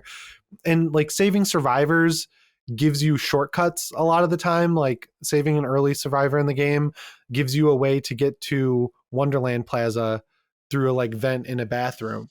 And that saves you so much time in getting anywhere. And if you explore the map, when there's the part later in the game when you have to drive around the tunnels and find 5 bombs that are going to blow up, if you've explored previously, you can do that easily because you will know that there's like a car and a motorcycle at one entrance to the underground that like it never really leads you to. So it's just a really cool game, really cool character in Frank West. I hope they add more weapons because once you get to the clown that has the dual chainsaws, right? Yeah. You're just like, all you have to do is just enter and exit that area and then fill up your stock with chainsaws and you can just breeze through the rest of the game. The psychopath boss fights are phenomenal. Like there's a question. Do you want to read the question? First one or second? The first one. Okay, sure. We can read this. This is from Austin. Howdy, Summoners. Jimothy, my boy. Nice selection for this week. When I think about Dead Rising, I get kind of confused. Wait, what'd you say? I said, that's me. I'm Jimothy. Oh, I thought you said next one or something. I was like, oh shit, I'm reading the wrong one. I get kind of confused. I should hate it. The time limit makes me anxious. There are all sorts of missable events. It starts off hard as piss until you grind out some levels, and some of the psychopaths feel cheap as hell. Looking at you, convicts in the Jeep. And the worst part of the game, escorting survivors. Despite all of that, I love it. It's so goofy and ridiculous and funny, and it really scratches that itch I get from Dawn of the Dead, 1978, imagining what I would do in a zombie-filled mall. Do you share my feelings on this? that is sort of a deeply flawed game that manages to charm you anyway. Thanks, boys. Keep up the great work. So I agree with everything he said. Like, but I disagree that it's really deeply flawed because it's just encouraging replay value. Like, I don't know if you can get all 49 survivors in one go, but the ones that I didn't get, I paid attention to because those are the ones I'm going to go for in the remake. Like, I'm going to make sure I grab the ones that I missed because they might have a different little side path unlock or something like that. And then the 2 psychopaths that gave me trouble were the convicts in the Jeep at the beginning. Dude, I remember that. Yeah, that is brutal. I remember but that. They show up every night. So you can kind of avoid them. And then when you are later in the game, you have to go to an area where there's a family of snipers and each one of them drops a sniper rifle. And when you have those, you just go back to the middle and just unload on the convicts in the Jeep and they're easy as hell. And then there's the only one that felt actually cheap to me is the guy in the hunting store who has the shotgun. And because if you want to kill him with the chainsaws, if you go behind his little clerk stand, he immediately runs over and grabs you and throws you out. And then he just shoots you with the shotgun and there's really nowhere to hide from him. But later in the game, I had 2 full bars of health and that was enough health to kind of like saw him up with the chainsaw a couple of times and then just unload on him with a sniper. So it's like set up really well where you're not supposed to be able to do everything in one go, which is cool because it encourages replay value. And then it's also set up to kind of show you that you're stronger because like if you go back to some of the psychopaths that seem impossible at the beginning, you're over leveled for them and then they become a fair fight. So I don't really see that as a flaw. And like I was saying earlier, the timer is cool. It just makes it feel like you're actually in the scenario. I feel like you have 3 days to solve this case. And it's like having the survivors there. It's like you want to prioritize the survivors, but if you don't prioritize the case too, the story of the zombie apocalypse is never going to get out there in the first place. So the like kind of back and forth pulling of like, oh, you want to save everyone or do you want to find out what's going on? I think that works really well for the premise of the game. Like it just feels so tightly designed to me and not really flawed. Where it does feel like it shows its age is the hitboxes of like how you can be grabbed, because sometimes a zombie can be like 2 inches from you and they'll fully grab you, but then they'll just like bounce off of you. Or sometimes they'll like warp to you, grab you, throw you to the ground, and you're missing 3 health bars. So like, I hope that's addressed. The shooting feels terrible. Like guns are good, but like the fact that you have to stand still and it punches in the screen. So the FOV is like 10 degrees. So where you feel like there's zombies coming up behind you, it kind of makes guns useless at a certain point. But yeah, like fighting I'm glad it gives you an XP grind towards the end of the game when the military invades, because all of the military soldiers are 5,000 XP. So you can just load up your bar with chainsaws and then they die in 2 hits of a chainsaw. So then you can go to like North Plaza and then go in the food store, like the supermarket, get 2 milks, kill all the soldiers in there, go back out into the middle area of the North Plaza, kill them all, then go back in and rinse and repeat. So you can get like 20 levels in that time and still get the like actual ending. Like it just feels like they thought of everything, which is crazy for a game from 2007, like an Xbox 360 launch title. Like, you know, everyone says like every dev these days says they learned a lot from Space Marine. I never hear anyone mention Dead Rising, and it's so clear that a lot of games did learn from Dead Rising. Yeah, man, Dead Rising was so sick. It was definitely one of those games that felt like, yo, this is a next gen game. This is really something you couldn't see on other hardware. Like seeing all those zombies running around, I'd never seen anything like that at the time. It was fantastic. Getting in the car the first time too and just running over like a million zombies is so fun. Yeah, and I see people criticize the driving, but I thought it felt really good for a game that old. Like the motorcycle feels totally different from the car, and you know, ripping the 50 cal off of the Humvee, you feel so powerful. Yeah. There's lots of goofy shit to get in the game. There's like the Mega Man outfit I remember they had in the game. You could get all that stuff. I think you could get his cannon too. Yeah. You get his outfit for getting ending A. Yeah, they had fun shit to get like that. The mall, like you said, is such a cool environment to walk around. Like the movie theater, I remember in there. The food court, I remember, and all that stuff. Mm-hmm. And the clown he's like by the roller coaster, right, or something like that. Yep. Yeah, the mall itself is just so great and so full of life, and does feel like Mall of America essentially like that. It's fucking great. Lockmort, have you played this in the experience? Yeah, of course. No, I loved Dead Rising back in the day. That was like my favorite party game. Whenever I had friends over, that's what we would play because it was just so much fun killing all these zombies in all these different ways. It's so much. Yeah, great game. Great. Is it getting a remake? Is that why you're playing? Yeah, it comes out in like 2 weeks. Yeah. Oh, or shit. next week. Awesome. Yeah, very soon. Yeah. Definitely. So yeah, I'll definitely check that out. Yeah. But yeah, Dead Rising, a classic, man. A Stone Cold classic for sure. And one of the great Xbox 360 games. I played 2 and I remember enjoying it, but I don't remember it having the same impact as 1, obviously. Yeah, Chuck is not great. Chuck he's like Green fine. or whatever the fuck his name. Like, what was it was like an amusement park? Is that what the location was? It's like Vegas. Okay. It's like a mini Vegas. It's called like okay. That sounds familiar. Yeah. The weapon combos are cool, like being able to combine weapons, and it makes That's true. sense. That was cool. Like, you're right. And you can play co-op, which is fun also. And you level up really fast because like going from 1 to 2, like at the end of 1, my speed stat was leveled up. So I was like running all over the mall. And then Chuck walks so slow at the beginning of the game. But then I feel like they kind of accounted for that because in Dead Rising, when you level up, you get 1 stat increase, whether it's health, stock, new move, or speed. And 2, you get like a combo card, you get health, you get stock all in 1 level. Damn. So you like become more powerful a lot quicker. Yeah. Let's see. This is from Kirk K. Adeline. Hey guys, Dead Rising is one of my all-time favorite franchises that I feel lost the uniqueness of its mega mall setting in its recent entries.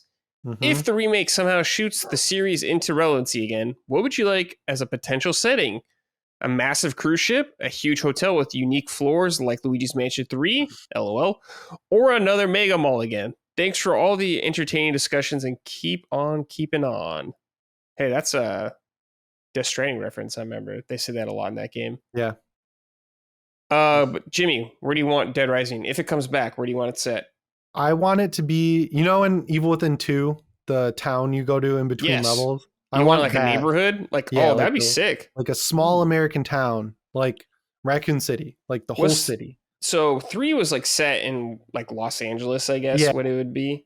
But 3 didn't really do it right because they went for like a horror tone. So like they copied and pasted a lot of like it's the same problem I had between 2 and 1 where you can't memorize the map in 3, A, because it's massive, and B, because it's so cookie cutter, cut and paste, and just washed out. I'd want it to retain the like goofy style and charm of the mall in 1, but have it be like a small town, like the remake of The Blob. Like I feel like that small town energy where it's like you got the main street, you got the little suburb, you got the big park, and you've got the factory. Like very defined spaces. Like they could even segment them with loading screens, like the mall one. Like make very like small handcrafted areas that kind of make a larger map versus Los Angeles, which all look the same. And 4's map is okay.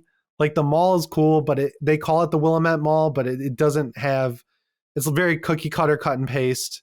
And then when you get outside the mall, it just all blends together. And like that game totally lost the plot. Like Frank is just a ripoff of Ash from Evil Dead. He's a totally different character. Which, like, I love Ash and I liked that charm that he had in the game, but it's just like, why is he even Frank? Like, just the character. Yeah. For an environment, I think the cruise ship would actually be really cool. Yeah, that'd be cool awesome as a big cruise ship. Like Revelation. You can make it kind of like the mall almost and stuff like that.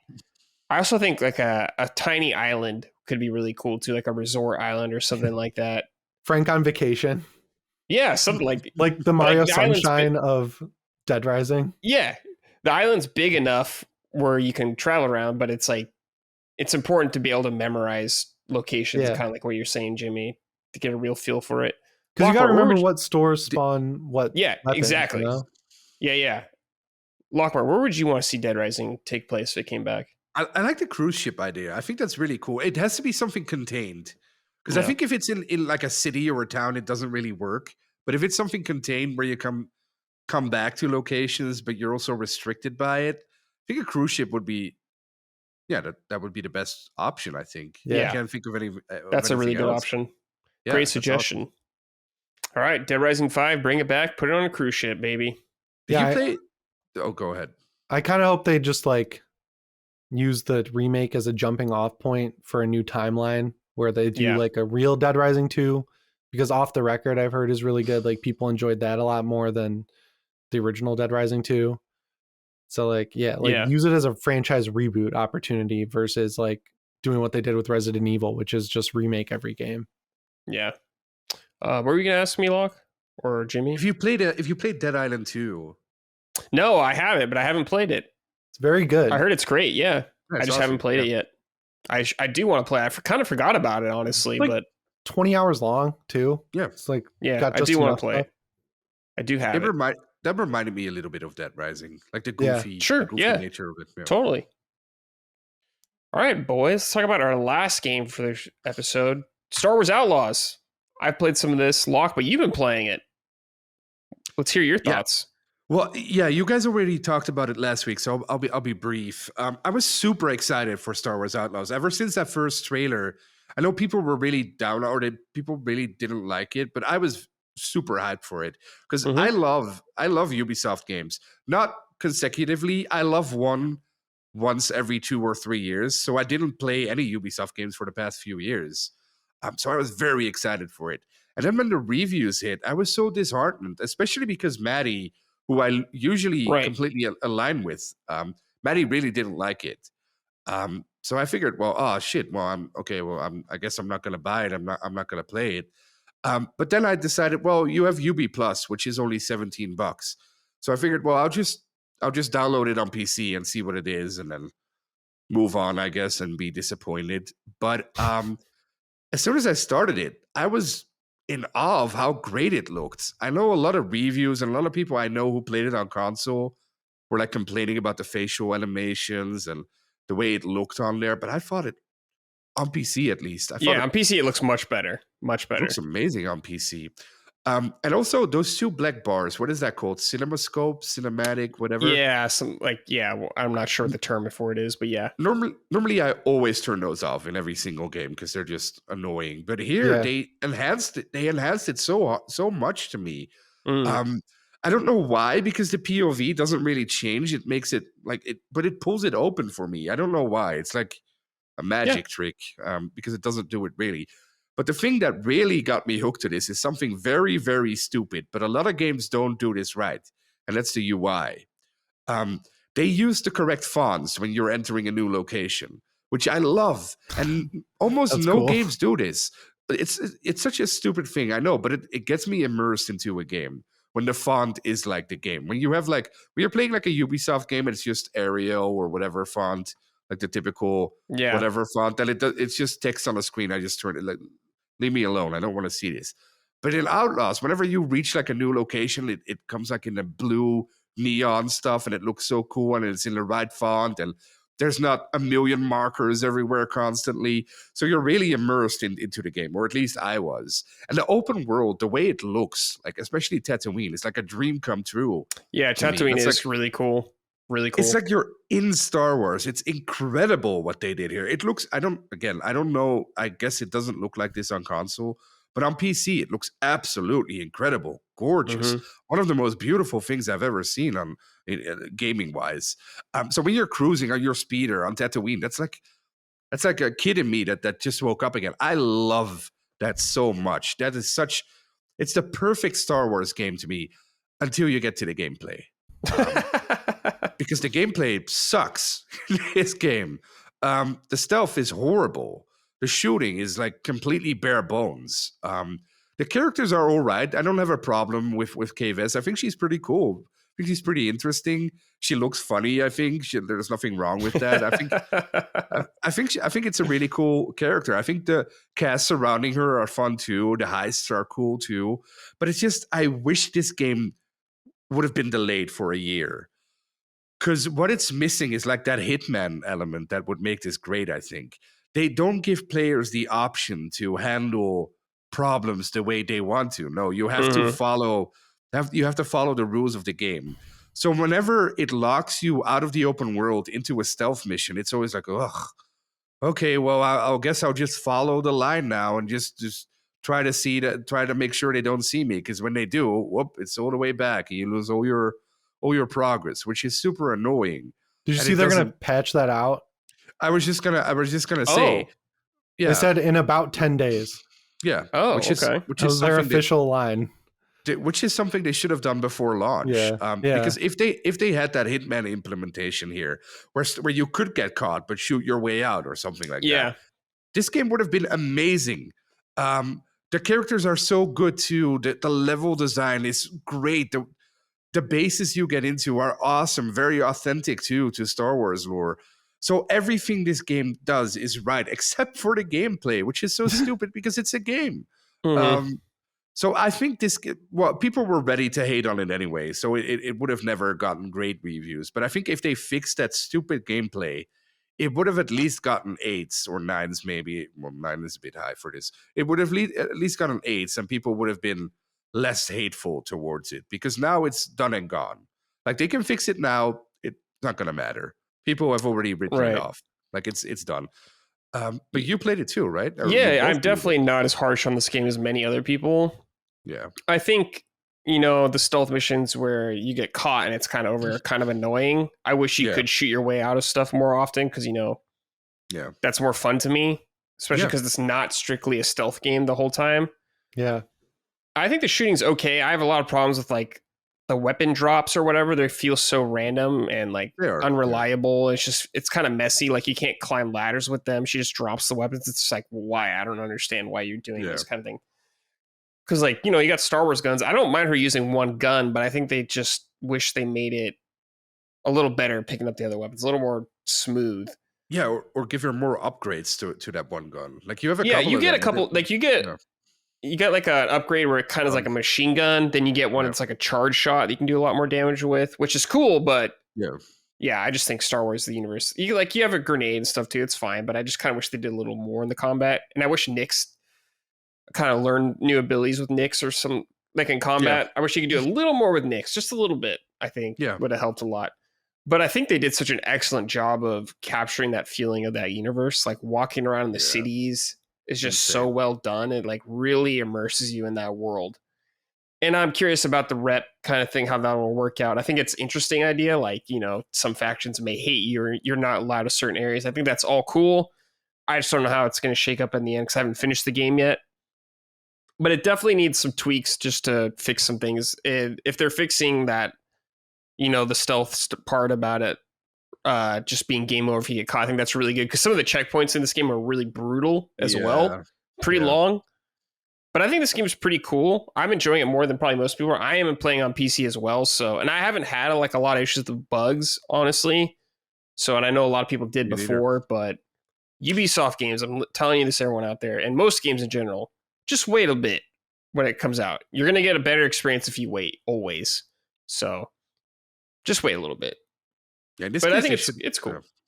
They should have not released it now. I don't get why they did that. Like corporate pressure, shareholders or something. I don't know. This feels like good like buy it on the PlayStation Thanksgiving sale type game. Exactly. Some time it's off. a Ubisoft game. It's going to go on sale. Well, and then get all the patches and there's just too much stuff out. Yeah. By the time that happens, the other big Ubisoft game is already out. So Assassin's Creed. That's a problem, I think. Yeah, I'm skipping that. I'm gonna wait. I'm skipping it too. I love Star Wars. Really? Mm-hmm. Why are you both skipping that? I'm just burnt out on Assassin's Creed. Yeah, same. I'm done for a while. I've never been like a huge. I loved 2 and Brotherhood and Revelations, and then I got a complete story arc out of that, and I was like, I'm out. I thought 3 was okay, but yeah, this game, I love Massive. I'm a huge Division 2 fan. I put like 400 or 500 hours into it. And I was excited to hear that they're working on a Star Wars game because I assumed it would be like the Division. And then I was like, oh, maybe you'll be able to at least make your own character. And it's like, no, you can't. No. So it's just like just doesn't feel like what I would want from them. And I don't like the main character. So I was like, I'll wait when it's $30 because I want to see the locations. And it seems like they're still cooking the game, so I'll let them finish it. Yeah. Nathan Densley running. Hello, gents. If Star Wars Outlaws goes on sale, should I buy it? I just need something to hold me off until the next Jedi game. Yeah. You get this game for $30-$40. It's cleaned up a little. I can't talk about console performance. I have no idea. But PC? Yeah. Totally. Yeah. I think you'll have a good time. Does it run good on PC? Yeah. it does. No, Cool. I have no issues. Maybe you do, Brad, but No, I haven't had many issues. I can't say, everyone's got like different PC builds, but I haven't really had a lot of problems. So it's been fine for me, I would say. Cool. Can you imagine if this had like the gameplay of Jedi Survivor, but set in this world? Better gameplay? Yeah. Because the open world's cool, actually, I think. I think it's pretty well done. Because it's not a million question marks sprinkled on the map. You have to get intelligence, eavesdrop on a conversation to get a clue about something. And then it'll kind of reveal it on the map for you. So you got to put in the legwork to see it on the map, actually. I prefer that much more than their old style of doing things. Yeah, definitely. But check the game out on a sale or something, because it's going to go on sale this Black Friday or whatever. So that's always when I buy Ubisoft games. Yeah, I get the gold edition for $37 or whatever, and then dude, you wait a month or two for Ubisoft games, they always drop like $20 or $30 every time. Yeah. Don't you think Shadow is going to be like huge? I get the impression it'll probably be pretty big. Yeah. When does it come out? I know it's this year. I don't know. Let me see. November 15th. I'm trying to think. I don't remember what comes out in November. It's 2 weeks after Dragon Age. That's October 31st. Okay. October 30th. Well, I probably won't be done with it by then. I'm just like, Locke, I played a little bit of Mirage, and I was just like, I'm not into this right now. That wasn't a good one. I've played pretty much every mainline Assassin's Creed game. Me too. And I'm just like, I'm kind of done. Like, I need to play like a Dragon Infinite Wealth before I play AC Shadows. Maybe I'll check out AC Shadows like next year when it's like $20 or $30, maybe. But right now, no, I'm okay. Especially if Ghost of Tsushima 2 is potentially coming out next year or the year after that. I'll probably be okay. I've never beaten that game, which is weird. Sick. Like, I've started it so many times, I've gotten like halfway through, but someone gifted me it on PC, so I think after Halloween wraps up, because I really only play horror games around October, I'll use that time to play Ghost of Tsushima, because that game looks awesome. Yeah, dude. But yeah, sounds like Locke will be playing it, so we'll get a report from you. No, I don't care about Japan. That's why I wouldn't play it. But I will play. I probably will play it because I love Assassin's Creed. The only one I didn't love was Valhalla and Mirage. I don't count Mirage as like a main game, even though because that was like DLC, right? And then they split it originally. Off. It was. It plays that way too. So I don't like Valhalla and I don't like Mirage. Well, it's not like I don't like them. I like them less than the other ones. But the other ones I love Assassin's Creed. Yeah. But maybe I'll get burned out by them, by Dragon Age, which is also. I'm gotta be careful with these big games because I've played so many of them now. I need something. That's why Astro Bot is perfect right now. It's like something smaller, little Mafia. Game. It's like small little game. Yeah. All right. Cool. Let's end the show with some comments or questions from the audience. If you want to send in a question, anything we've been reading throughout the show, I put a thread up every Saturday asking you for submissions. So keep an eye out for that thread if you want to submit. Do that, patreon.com/lastsamedia. That's where it is. All right, this is from Loom Doom. Hello, Summoning Bros. With the release of Astro Bot, Team Asobi's development philosophy and output has been wildly praised. They've had a small team that worked together for about 10 years, and they were able to make a high-quality but focused game in 3 years. This type of environment allows teams to be more creative and comfortable while developing a game. This type of approach has been used by Nintendo for a long time, and I'm glad Team Asobi adopted it too. So, in the age of rapidly rising development costs, do you think the future of gaming lies with games like Astro Bot? Is it more sustainable for the industry to prioritize smaller games that make shorter but more high-quality games with faster turnaround? Thanks, dude. Keep up the great work. All right.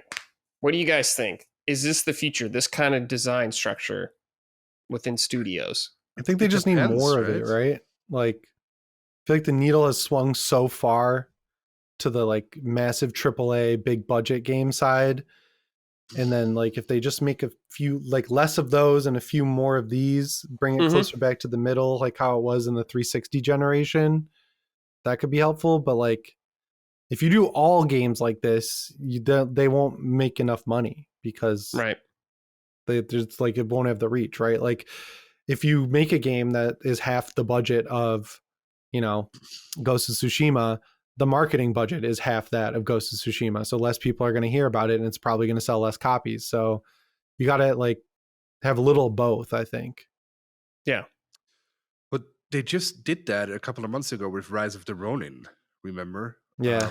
Yeah, that's a Sony like IP, but it's not made by Sony Studio. Right. No, it's not. But I thought we were talking like in general. Yeah, I guess so. Yeah, you could say that. Yeah, sure.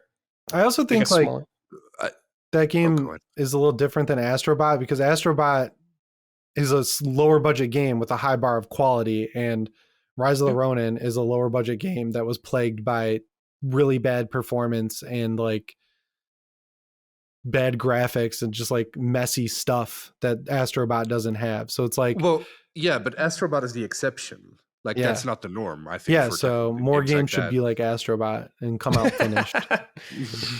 Yeah, I mean, I like the idea of smaller teams. I think that's really cool, especially from a first party perspective from these teams, you know, like Nintendo or Xbox doing that kind of stuff. I really love. I kind of agree with Jimmy. I think in the middle would be great. I think you still need your high budget $250 million game like The Last of Us Part 3 or whatever like that, or God of War, whatever the next one. There's still room for all that kind of stuff, and I still think it's important to the Sony brand, but I definitely think there is room for smaller games like Astro Bot to be profitable for them. Right. It just depends how profitable they will be, if that'll be enough for Sony. Like if they make $20 million off a game or whatever, that's going to be nothing to them. They're not going to want that. They're going to want several hundreds of $1 million of profit, stuff like that. Right. But, and like you run into the same issue as live service games where like people only have so much time. So if you're releasing like 6 50-hour games in a year, I'd say most people could only like time wise afford to play 2 or 3 of them at most. So it's like you're always going to have some that fall by the wayside. So you got to like balance it, like have the correct amount of releases, you know? Yeah. But hopefully, like, of course, there's indie games that have been around for a long time that are smaller games, and I think those are super important with small teams, so that's great. But just from a first-party AAA standpoint, I would like to see more things like Astro Bot. Don't get rid of everything, you know, don't get rid of all your big, high-budget games, but just some more smaller games would be fun, too. Yeah. Okay, this is from Josh Kisscult. Hey, fellas. First, I was born and raised in Grosse Pointe. Is that how you say it? Yep. Grosse Pointe, Michigan. Is it Gross or Gross? Grosse Pointe, Michigan. And couldn't believe when I heard Jimmy was from the same place. I grew up in the Cabbage Patch, which was the poor section of Grosse Pointe, but still got to enjoy my friends' mega mansions. My question is, what current game do you think will benefit the most from PS5 Pro? Wukong seems like an obvious answer, but is it possible games like Star Wars Outlaw will see resurgence with PS5 Pro patches? Thanks, and keep a rockin'.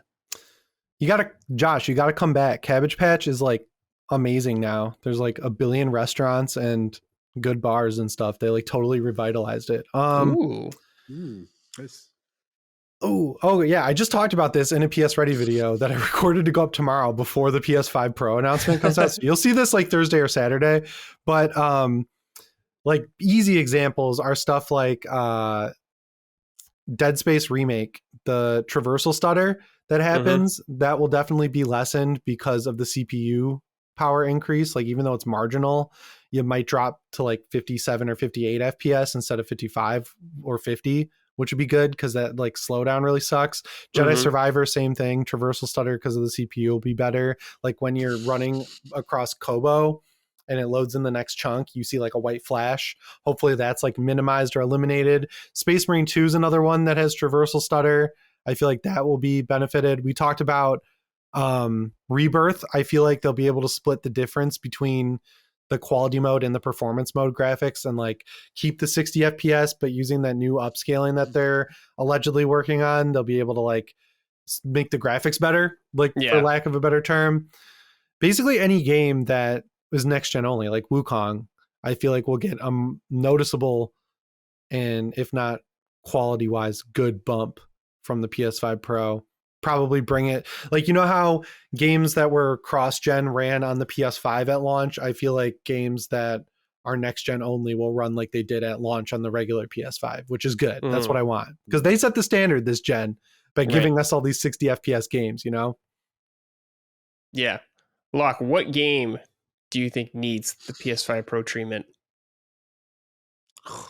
Outlaws right now. Yeah. I would say any game that isn't 60 FPS. Because like Jimmy said, they set the standard. They even said it in the marketing beforehand, or Xbox did, I guess. That 60 FPS was the standard, but we would reach 120. Well. Yeah. Yeah. That didn't happen. And then they start releasing games in 30 FPS again. Yeah. So yeah. If they can get it to 60, I think the problem with these consoles is that they're so underpowered right now compared to PC. Yeah. Like we can see in Outlaws, that a Pro isn't gonna fix a lot. No. At first, I really liked the idea of the Pro, because my PS4 Pro was amazing. I loved that thing. But now that I think about it, I wish they wouldn't release a PS5 Pro and just would release the next gen in like 2 or 3 years, because this extends it again, right, for another year or for another 2 years. Maybe. I don't know if this will necessarily. I think console generations are just nowadays 7 or 8 years, and that's just the way it is. Yeah, because we're getting the 5 series next year. Yeah. And by then, consoles are dead. Oh, yeah. I mean, consoles are never the best versions of anything. It's just simplicity, of course, and it's the entry point is just way more accessible. Yeah, of course. But I would for like us, them to, but yeah, for people like us who do play on PC, it's like, yeah. Like, I was comparing Outlaws footage with a friend of mine who was playing on PS5, and the difference is like night and day almost. It's almost impossible. But if you don't care about that stuff, then yeah, of course, the PS5 is amazing right now. Yeah, totally. Games that I think need the Pro patch, like Jimmy said, I think Rebirth definitely needs one. I really want that. I think Final Fantasy 16 as well really needs one on PS5. Oh yeah, how do we forget that? That one hard drop. It really needs it. Rebirth needs it because the first one looks so good. Because they got the PS5 version of that. It just looks so good. It's like kind of jarring. Yeah, totally. That's like those CGI movies. Like I know. The blur, it's like playing a Blur movie. Rebirth looks really good. Or I'm sorry, Remake does look really good. But it went from PS4 to PS5, so that definitely helps. Like I'm hoping they'll do a PS6 version of all of them down the line like too. Like a master collection. Yeah, that's what I'm hoping. Like that Dark Souls one that came in like a big book. Like they gotta do that. I would buy that day one. Yeah, $300 I'll pay immediately. Oh, yeah. But yeah, I'm trying to think of like Sony first party games that like really need it. I don't know how far back they're gonna go for patches on some of those games. Like, do you think they'll give God of War enhancements? I feel like those don't even need it, right? No, like because they're cross gen. 60, they run at high res. Like maybe it'll be native 4K, native 60 or 120. Yeah, they could. Maybe they could put out a 60 FPS patch for Red Dead 2. That would be amazing. Would make a marketing deal with before GTA 6 releases and everyone. Yeah. I mean, they could probably do that already on PS5, but they could, yeah. It's just fucking Rockstar. I don't know what to say. It's just Rockstar, man. But yeah, lots of games could probably use it. And whatever future games that are coming out, like Ghost of Tsushima 2 probably, whatever Naughty Dog's next game is, I'm sure will be awesome in that. Yeah. It'll be definitely the way to play those games for sure. All right. Last question is from Liam Marshall. Hey, I've always wondered if YouTube creators could actually see individual stats for listeners/subscribers. Colin and others have talked about watch time. I was wondering if you could see which accounts actually watch the full video, etc., and how granular the stats are on the back end that YouTube gives you access to. Also, wasn't Space Marine 2 supposed to come to Game Pass? If it was and now isn't, is this the first game that flipped like this? Can you think of any others? Thanks for always putting out great content and for always trying to keep things fresh with Summon Sign, Liam. Let's see, just quickly about Space Marine 2.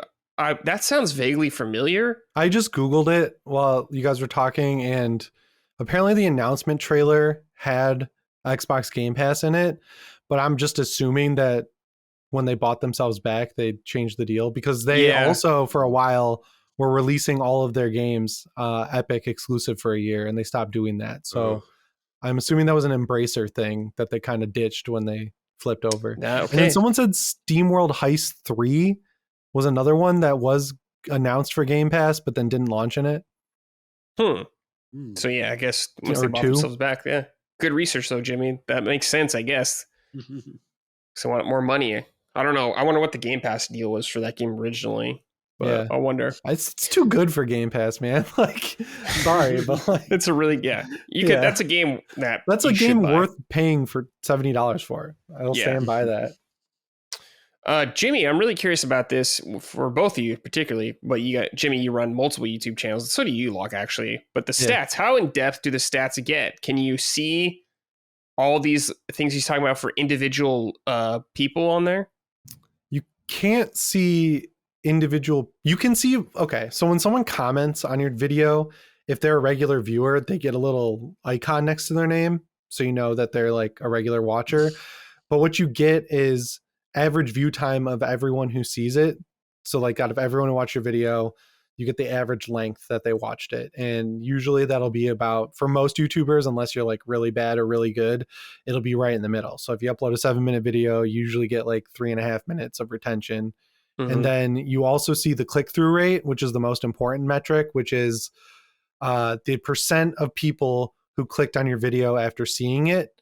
And then the other metric that you want to track is impressions, which is how many total people saw your video. So like if your impressions are like 100,000 and your click-through rate is 10%, 10% of those 100,000 people clicked on the video, which is like most YouTubers are in 6.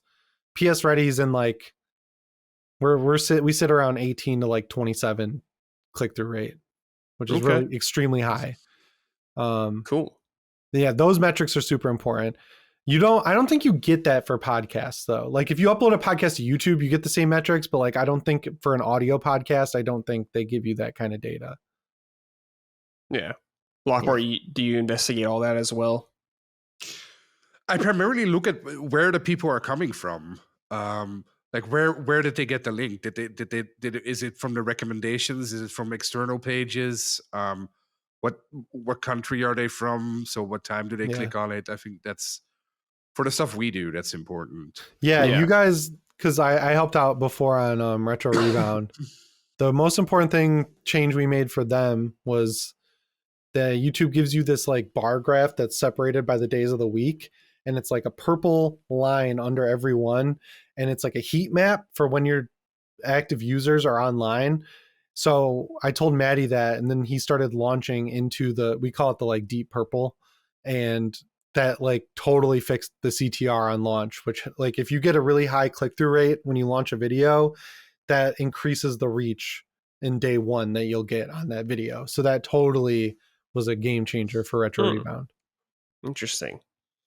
Yeah, I don't know like a ton of that info because I don't really have a YouTube channel that I monitor or anything like that. But it is fascinating to hear all that kind of stuff and all the metrics they have, which is cool. Yeah, it's nice. Yeah, totally. The best thing is, this is the coolest feature that they added. You can upload 3 thumbnails for one video, and it'll show like each thumbnail to a different group of people. And the one that gets the most click-through rate and watch time is the one that it picks to show to everyone after the test concludes. So you can do like 3 wildly different thumbnails. And then you can like, when that test is over, you can take the one that won and do 2 more that are like kind of similar. And like you can get super granular with it. So we do like 9 thumbnails a video on PS Ready. Damn, really? Holy shit. Every thumbnail. You don't make those though, right? You have someone else do them? No, my friend Matt does. So for PS Ready and Deck Ready and Xbox Ready, my friend Matt, he was in the military and then he worked for the NSA and learned about algorithms. He does my thumbnails, and he taught me like everything I know. He used to have a channel on YouTube called Matt's Macintosh. He was like the biggest Apple guy, like way back in like 2007 and 8. Whoa, cool. Yeah. That's sick. And you taught Dustin a lot of stuff on YouTube, on thumbnails, didn't you? Yeah. Dustin picked up on it really quick, but he before I started doing the thumbnails for Last Stand, taking over for him for a little bit, he would send me like punching up thumbnails and sometimes sacred thumbnails, and I'd give him like little tweaks and stuff. And sometimes I'd just be like, just send me the PSD, because I was something I couldn't explain, and I just move shit around. So but yeah, we started talking in like 2020, and he didn't really know anything about thumbnails, and now he's like a master. Yeah, he's great. He's super good. Yeah. All right, boys. That's it. We're done. Another episode in the books. Wahoo! Thank you for joining me, guys. Jimmy, thank you. Fun Yeah. talking to you. That You was haven't been fun. on us a little bit, so it's good to have you back on. Hell yeah. Lockmort, our beloved European correspondent. Brad, Thank you for joining us as well. Always enjoy having you on. I'm so excited to watch your video for having me. whenever it gets uploaded. Well, When it's it's ready. uploading, but I'm gonna have to do it again because YouTube fucked me again. But I'll get it to work. I'll win. I'll win eventually. Just send me the link when it's posted. I will. Yeah, thank post you. it in our Discord. I want to see it. Everyone, will, check I out Lockmort's video when it goes live. Lockmort plays. you. Watch that shit. Dragon Age. Whoa, I'm going to be it's- watching it for prep for the next Dragon Age coming out. Ooh, Fuck yeah. Because nice. I'm not playing Inquisition. I don't got time for that shit. Yeah. That's not my kind of game. I like watching So- Locke's videos because he plays games I normally don't play, and then That's I feel true. like I Yeah, played Locke them. does play a lot of games I usually want to play, so it's good to get perspective from him. He plays smart guy games. He does. Well, to be fair, the video is not really about the games. It's more about what went wrong with them. Those So are my favorite kind of videos. It'll be more context for me. A lot of people are like not interested in the Veilguard because they think it's going to be stupid. But I try to show them why that is, why they might think that, or Yeah. That's a good why premise. that might Yeah. not be the case. Cool.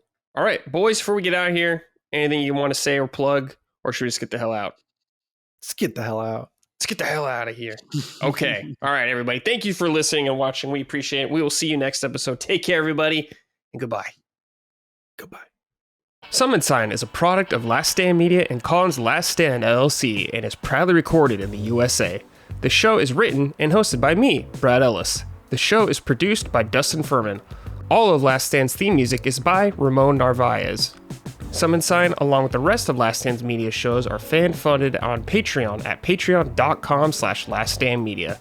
The following names are at the producer level on Patreon, our highest tier, and we are grateful for your kind contribution and generosity to our independent endeavor. Thank you.